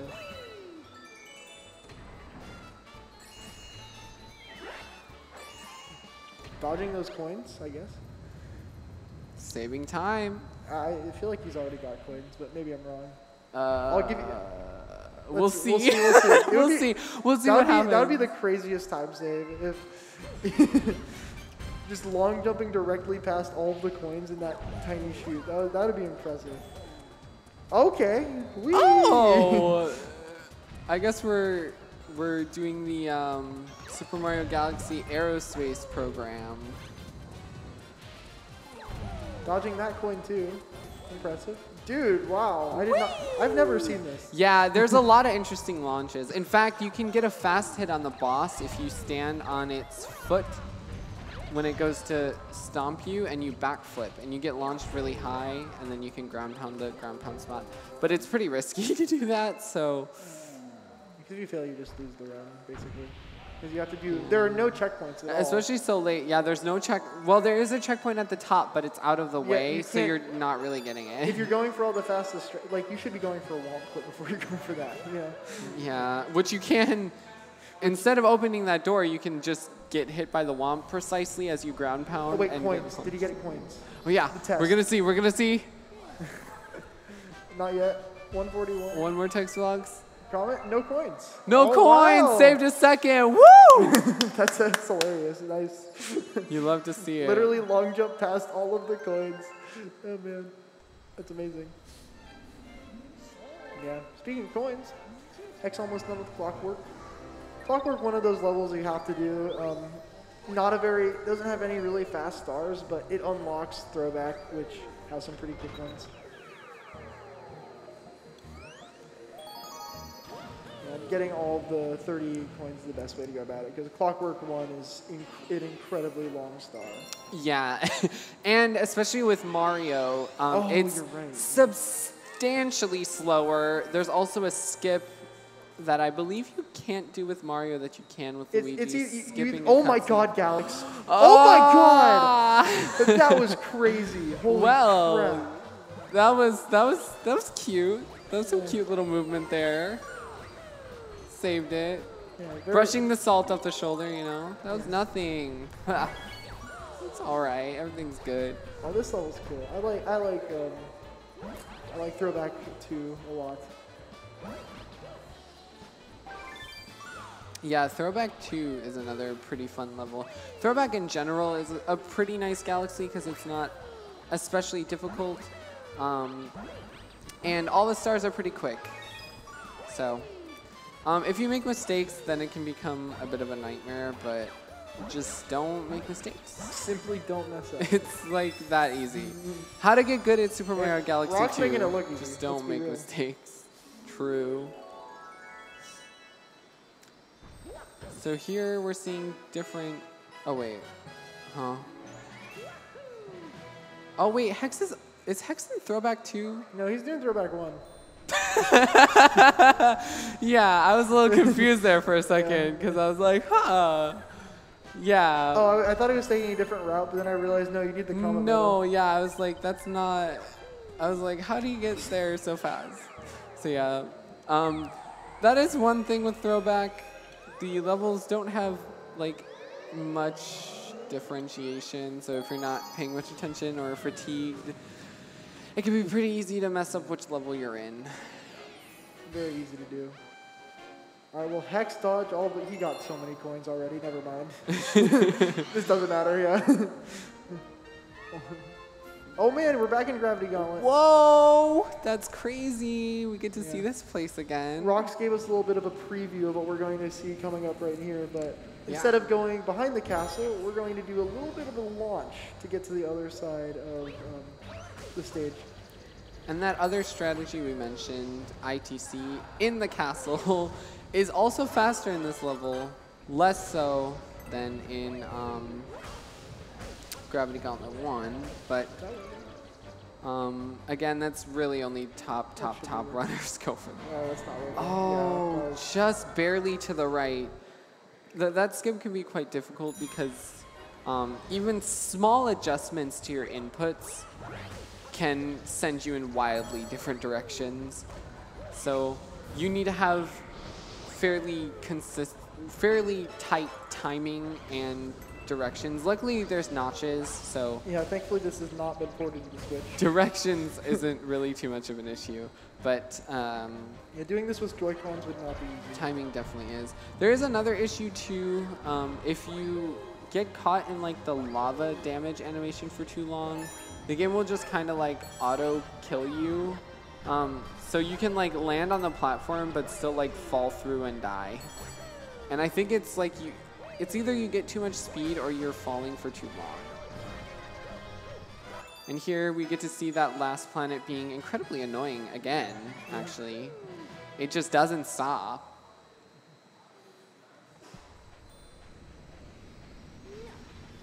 Hey, Hex saying hi to the bomb friend. Gotta say hi to all the friends. You make a lot of friends in this You game. do make a lot of friends in this game. It's very wholesome. It is. It's incredibly Except you kind of wholesome. just keep them. I'll call them ambassadors. They just stay on the ship for a while. Yeah. They're treated well. They're definitely not like held captive or anything against their will. They're Mario treated wouldn't do that. well. He No. doesn't have a history of No, maiming Mario would dinosaurs. never do anything bad. Definitely doesn't have a history with dinosaurs or anything. No animals were harmed in the creation of Mario games. Rox has been They're rocking vegan. at 0 or 1 life this like entire Yeah. run. It's kind of impressive. Ooh, Hex getting the nice little bob-omb bounce. I love As that. we were saying. I love that movement. Now that he's in in Throwback 2. Starshine Sea, a relatively easy level unless you're me and are terrible at Aiming controlling is the hard. dash pepper. Aiming is hard. You have to do like really small nudges. The fact that Yoshi can grab 3. Oh, Hex just barely making it on that cloud. Not even close. Wasn't worried for a Nope, second. wasn't worried at all. None of us were. Nope, definitely not. First try, not even close. Easy. As you can see, Hex not even afraid at all by those No. thumbs ups. Literally, completely emotionless face. Didn't even flinch. Not phased at all. Nope, not one bit. Oh my gosh. Just don't like rewind. Man, and Galax has been doing this entire run with 1 player. Very impressive, especially now entering Clockwork, as you Yeah, mentioned earlier. this is definitely one of the more frustrating levels 1P when you're used to 2P, because 1, the route is slightly different, and 2, you can't cover up any mistakes. 1P is just so much more punishing and difficult. Here we go. Oh, this is going to be a big test for Rox. This beat block, this is, super massive. Now we, oh wait, Why, what's going on here? You can't do the death warp. Please don't do the death warp. I guess we're seeing Supermassive. I hope you heard that. Oh wait, is it Supermassive late? Okay, wait. I don't know what route we're doing. Oh, What's maybe the happening? beat block comment didn't spawn? Oh, maybe. Don't die. Yeah, it's a little bit.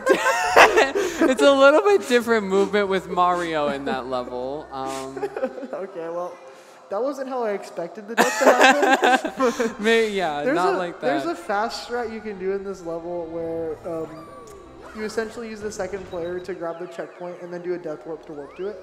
And I expected I didn't expect this. I was hoping this would not happen, but I was like, if he's going to die, it's probably going to be going for that strat because it's muscle memory from doing 120 star and 242 star speedruns. But unfortunately, just not knowing the Mario. There's a few different names for the trick. One of them is Exprelly Dram. Dram, man, and SMG2. Yeah. We've invaded. We'll hear more about Dram tomorrow during the Odyssey run. Later today now. Oh yeah, later today. I forgot. It's 4:53 a.m. X getting a nice little triple jump after that fire damage. That was pretty. There we go, Exprelly Dram. Look at that. Or Supermassive Dram, some people call it. It's just a Dram still, though. That's hype. True. Love Dram. Dram 55. Shoutouts to Dram 55. Definitely wanted stuff named after him. Definitely. 100,000%, actually. Yeah. Why else would you say not to name stuff like that? Exactly. Who would even say that in the first place, right? Yeah, exactly. You have to be selfish and vain or something. I don't know. But hey, wait, Hex is catching up now because he's after this purple coin comet, they're on the same star, I believe. I think so, yeah. Supermassive is a pretty big time loss. Is he gonna go for the cool thing? Oh, that's a bad time for that. You can't do that with Mario. Oh, okay. It's like you just barely make it with Luigi. You can't do that with Mario. Wait, what's this? Why is he getting S? Is S faster? Yeah. Gotcha, okay. Maybe.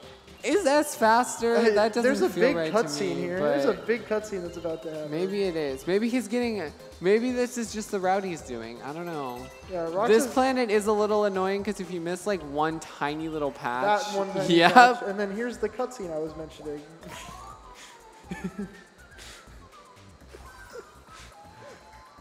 Rox is improvising, guys. This is a dangerous time. No, we love Rox. Let him cook. Let him cook. He's Okay. cooking. He's cooking. He's in the kitchen. Never mind. We just got confirmation. Rox is not cooking. Oh. I guess we have a request for towels because there's a bit of a water spill. Oh. I'll be right back. Okay. All right. Where are we going next, Rox? Let's see. Ooh. Monty Halls? Rox complaining about Mario movie. No, Mario movie has been so different from Luigi. You do most of these levels with Luigi in 120 star just because the extra height you get from backflips and stuff is so beneficial, especially for stuff like Exprelly Jam and all that. It just makes it so much more convenient. But Hex also entering Supermassive. This is just the thing I don't know about. Oh, okay. Either way, Haunty Halls 2, Haunty Halls Comet for Rox. Long jump simulator. We mentioned earlier RSLJs. That's not super useful here because you're going backwards on these carpets and you have to change direction a lot. But typically when you're long jumping, you like to think about having really straight lines. And, yeah. Oh, don't. Okay. Oh, please don't die. Okay. That would have been a very, very not great way to die.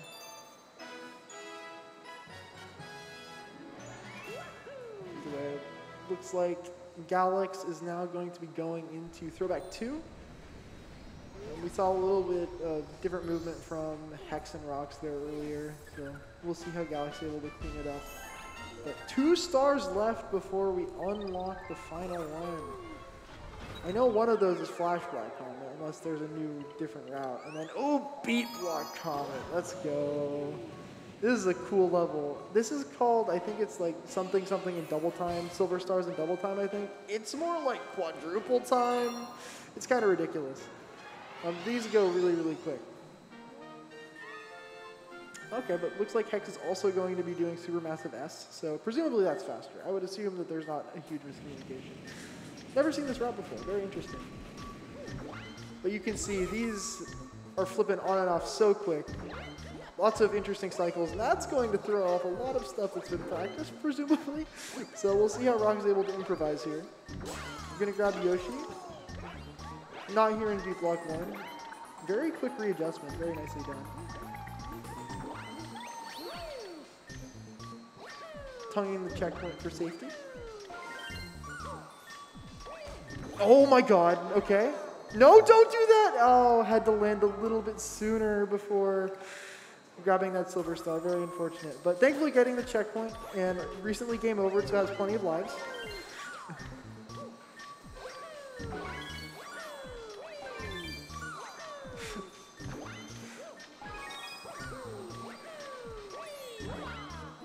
Oh, very nice ground pound. Stall in the air just a little bit longer to wait for the yellow platform to spawn beneath. And now I'll be able to grab the star very quickly.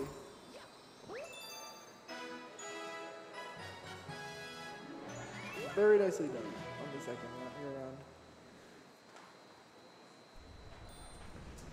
And now Hex is entering Haunty Hall's Comet.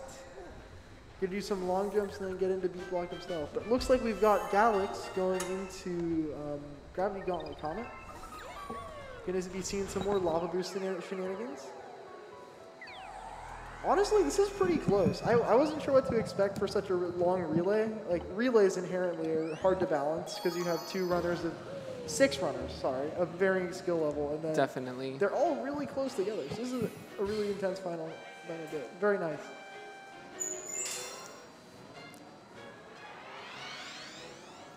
Yeah, Haunty Halls can definitely be a bit of a tricky level. Especially this section with all the angles. We have so much going on right And now. speaking of tricky, we have Galaxy the Lava Boost and Flash Black C.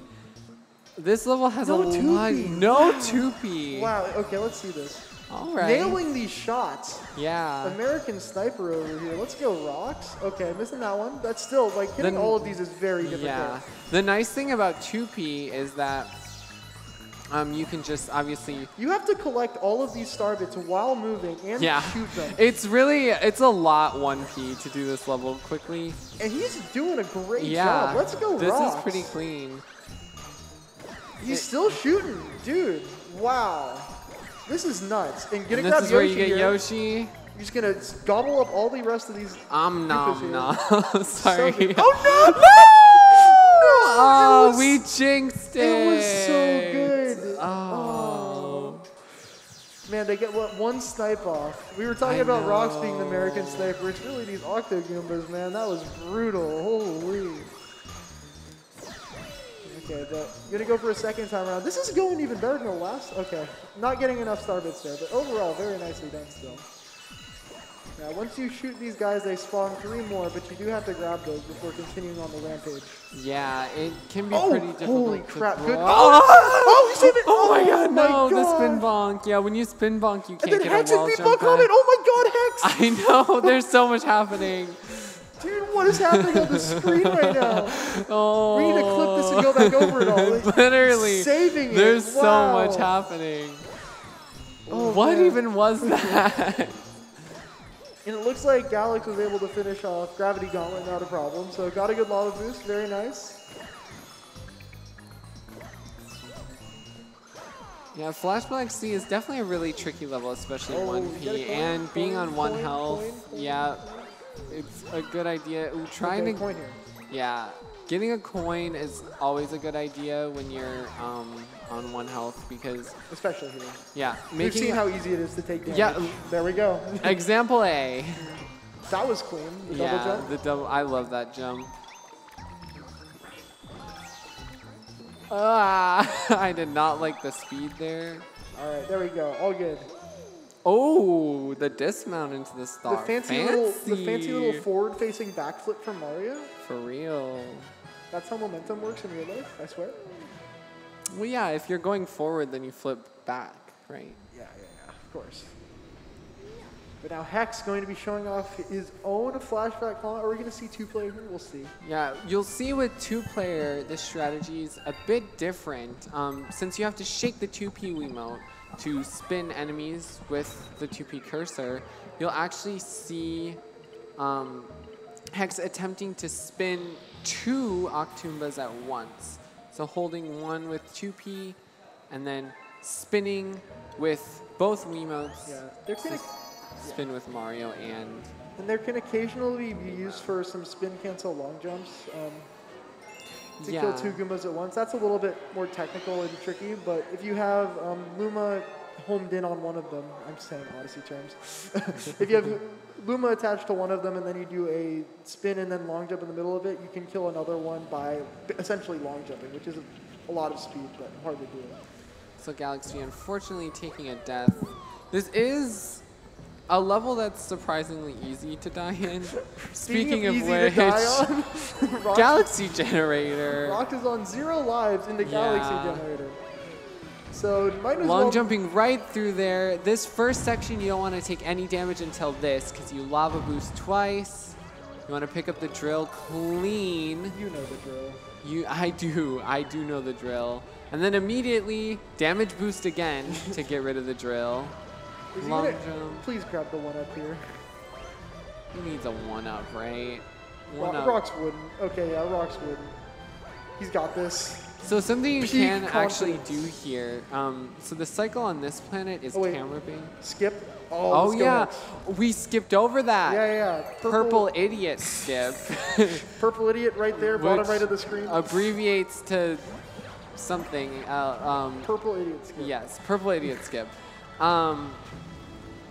So heading into. Ooh, Okay, this don't is die, don't- fine. Okay, yeah, okay. Heading into the last level, there's a like 30-second cutscene This is that really plays. close. But if you select the galaxy with your cursor as opposed to just menuing into it normally. This is so close, and Oh. Rox is having a little minor meltdown. What's happening on Rox's He's screen getting right shot now? at, dude. He's just getting shot. No, like, how is that not a wall jump? Anyway, I don't know. You can skip the cutscene before the last one. Either way, Hex is slowly approaching and making this a lot closer for his team. Oh, missing the drill, though. That's a He couple doesn't know seconds. the drill. He doesn't know the drill. Now, coming up to the last really hard thing in the run, we have G-Gen Flutter. No. Oh no. Okay. Ooh, Thank goodness. Okay. That was a horrible time for a tech chunk. It's not a particularly difficult flutter unless you're going for top shelf, which is a little bit. Which It's not Rox hits necessarily- every time. Yeah. Rox hits top shelf. It's not every time. necessarily difficult so much as it is risky because you need a lot of height, but if you get too much height, you run the risk of soft locking and having to reset the level. Looks like Rox is going for top shelf. Oh, no! We were Ground saying- pounding. He might get soft locked here. Either way, it's a game over. It looks like Hex might take the And lead. this is Hex's lead. That Wow. was far too high. I have never once seen that. Yeah, most people tend to take it pretty safe, but that was a pretty early dismount as well. That's really. Unless we see a big mistake from Hex, or it All right, looks please like. get purple idiots. Good. Okay. Okay, good. Yeah, you saw there selecting the galaxy with the cursor, and that actually goes both ways. So in post game, if you're coming from the other direction, you'd also have to skip over it. Which I don't know why it's both ways, but they decided to put triggers there, I guess. Why not? I guess. Yeah. See Hex going for a double jump to get a little bit extra height. That just prevents you getting pulled down into another gravity section, which can kind of mess you up. Oh, going for top shelf. That Oh, looks top like shelf, it's top going. shelf? Oh, just too low.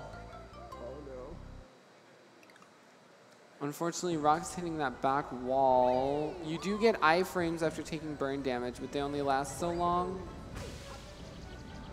And here, taking damage. Like I mentioned, you want to try and save any damage for the lava boost, and now he's gonna have to kill one of the Hammer Bros. Almost two. Yeah, doing this Okay. section without taking any damage is Gonna have to kill many Hammer Bros without dying now. yeah, at this point Just I take- guess you don't have to kill all of them, but it's This pretty is practical okay. to. Well, now you need to kill all of them. Now you need to kill all of them. Let's go. Intended route. Is he Intended dying to route? these hammers? Okay, not dying to the hammers. Let's go. Okay, we get to see the fluff. Just as intended. Just as Hex is going into the final fight. I don't think there was a double lock, right? We didn't have a mark on it. Rocks! Oh, wait, no. Oh no, Roman. Rocks going for shaking the fluff and going to get backwards momentum, but unfortunately not releasing at the right time. Unfortunately, No, it don't wasn't- die! And one No. more life? Oh, two more. Pardon me. Ooh. Alex claiming Oh, it's time it to wasn't catch all up. of them. Alex Okay. claiming. Oh no, Hex hitting the shell. What you really don't want to do is die in the Bowser fight, because unless you grab the checkpoint beforehand, which if you're doing top shelf especially, you don't grab it. Right. Oh,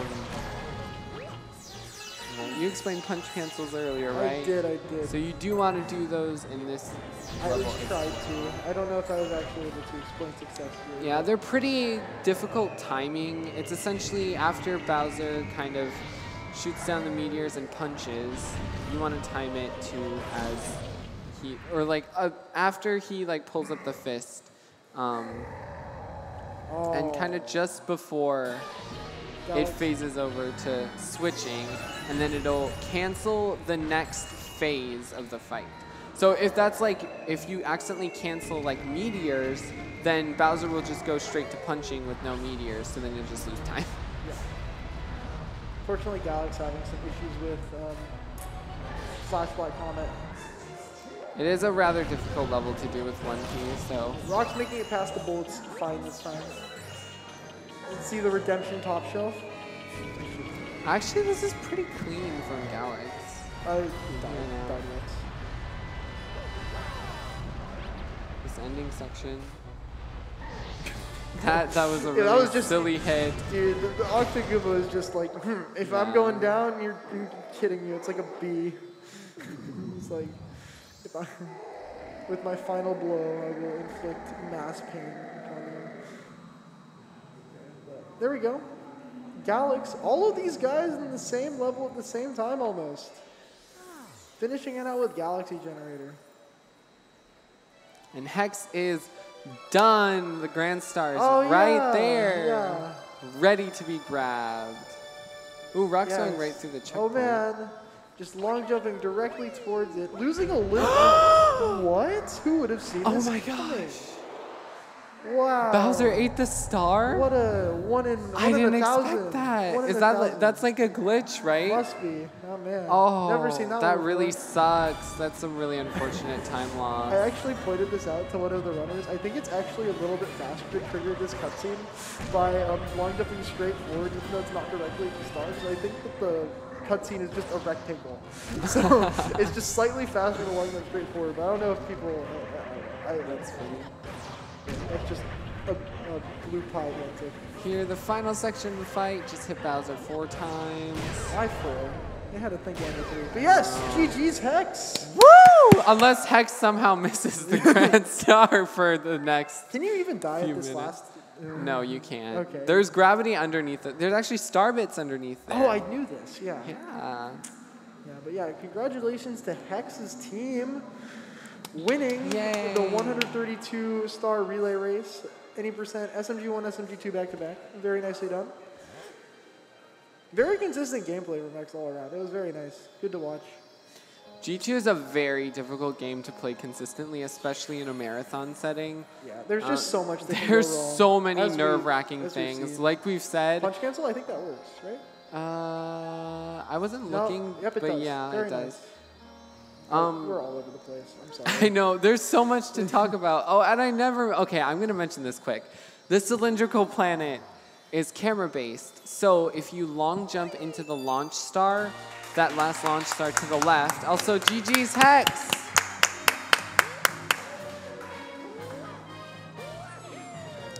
If you long jump into that launch star to like the very left, you'll actually off camera those platforms and you'll get a better platform cycle. Yeah, it looks like we're going to have Rocks finishing up next.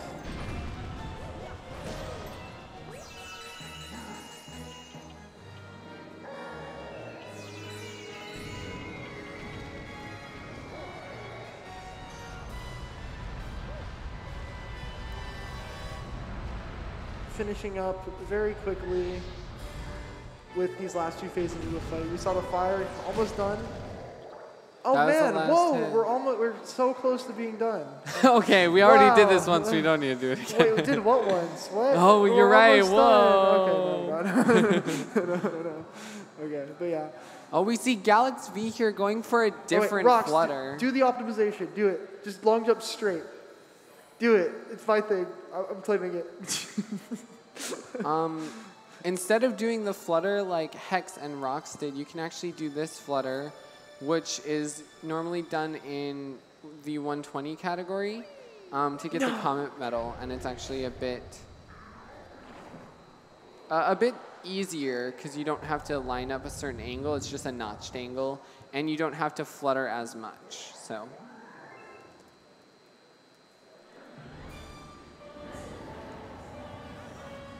All right, but Rock's entering the last phase of the Bowser fight. Oh, wow. Amazing first hit. Immediately after Bowser exited the shell. Just getting that. Yeah, that first hit is always so satisfying to do. Yeah. It's the easiest one to do quickly. You can actually memorize where to stand on each of the meteors because it's consistent each time. Yeah, there we go. There's the fourth hit for Rock's going to be finishing up. Very Just nicely has about a done minute for left on the timer. And Galax going to be entering. All right. One last punch cancel to observe. Let's see this. Bowser's real mad, huh? Dude, yeah. Really mad. Sorry. Really bad. Good emote. It's like 4 something a.m. I don't know what's happening. 5? It's 5 a.m. We need an interview? Interview? Yeah. Sure. Oh, yeah, Why for not? sure. I can let Zoe. Wait for Galax. Yeah, for sure. Yeah. Oh, obviously, yeah. Gotta wait for Galax. All right, here it comes. Punch cancel. Let's see it. So yeah, you want to wait. Weird position. That's way too early. That should work. Really? Yeah. Oh my gosh. You really don't need to wait as long as you think. That's crazy. And honestly, in my opinion, it's better to be early than it is Let's to be go, late. Rox. GG's Rocks! Woo! Yeah, because if you're late, it just crumbles and then you miss it. Yeah, if you're late, you miss it and you end up losing more time because you miss a hit anyways. And then you have to wait for a punch into nothing. Yep. And then Wow.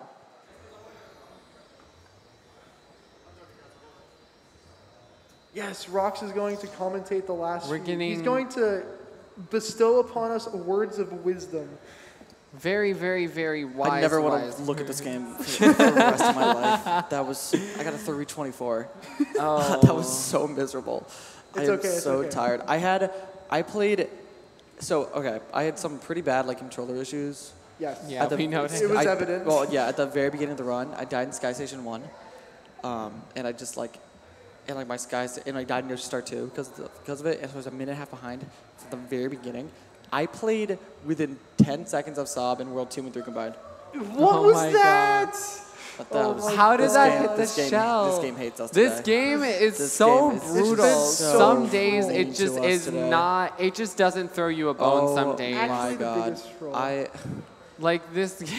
This game will literally destroy your mental if you're not careful. it was fun. Yes, it was a train wreck, but you know what? It made us all stronger at the end. Yeah. We had to deal with, illness.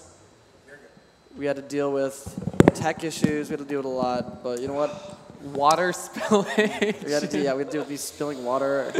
But at the end of the day, End of the day, I've never played this game for the rest of my life. you both pulled through though. Yeah, And that's really yeah. commendable. Yeah. And huge shout outs. One to Admi who sadly couldn't make Yeah, it. Admi who got sick. But And huge two shout outs to Galax V. to for Galax just- V. Garlic B, my Who goat. decided to jump in last minute because I was Replace scared the that I bottom. would have to play and I'm really rusty. So I'm glad there was someone else to Yeah. play. Oddme, Who was I'm actually I'm gutted that pretty Oddme couldn't decent. be I'm here with so us, sad man. that Yeah. That Admi was Bro, but, to see It's you know, incredibly unfortunate. health comes first. Health comes we first, understand and it. he Yeah. was- We know he would have kicked ass. Even and though he would have definitely beat our. He definitely would have beat a 324 to would've- 314. He would have gotten a 302. That- and fucking yeah. that run was probably the most cope speed That run was I've ever done. That was it was really bad. That might have been the most pain I've ever been during. Dude, Yeah. it was like, rough. and I was in the- 602 included. like, I don't, including the oh Chipotle my God, 1545. bro. That was worse than that. Like, Bro, that it was something. I've But never wanted to not finish a run before. in my let's life. look at the positives. We got to show off some really sick strats. Yeah. We got to like just joke around the entire Yeah, time. we You got should have heard the 6 stuff we hours were saying on on stage, college, bro. yeah. If nothing my else, God. you Oh my did God. give an incredible Yeah, that was showcase very of good. a That was very lot good. of great Yeah. tricks and movement in this game. Because this game has, as brutal as it is, there's so many cool things to it. It's so brutal. We were saying that for everything World 4 Beyond, Yeah. combine our segments together, community worst. Yeah, It was if you so combine our bad. World 4s, that's what you see in like a 430. It's, Yeah. it's ridiculous. Yeah. so bad. It's horrible. Oh my god. Especially if you're having controller issues or tech Oh, issues, yeah. distractions. It Like, was. Like I popped off Worlds 2 and 3. After that, my brain stopped working completely. I went to autopilot for the rest of the run, and I just couldn't get back into it. It was so bad. Literally, when I got fenced in Multi Monster 2, I don't think I've ever been that mad. I know. I was yeah. just watching you like, Don't let's get me go. wrong. Let's go, you guys shouldn't be screaming into the mic. Get him in, get him in. Let's go. All right, we're kicking Zell off. Yeah, I We're know gonna I'm slide getting off. kicked off. That's fine. I'm leaving. Bye. It was fun doing commentary. Yeah, thank you so much for doing commentary. Shouts to Sly and BP for holding it down in commentary for Do you want me to move in? most of us. Okay.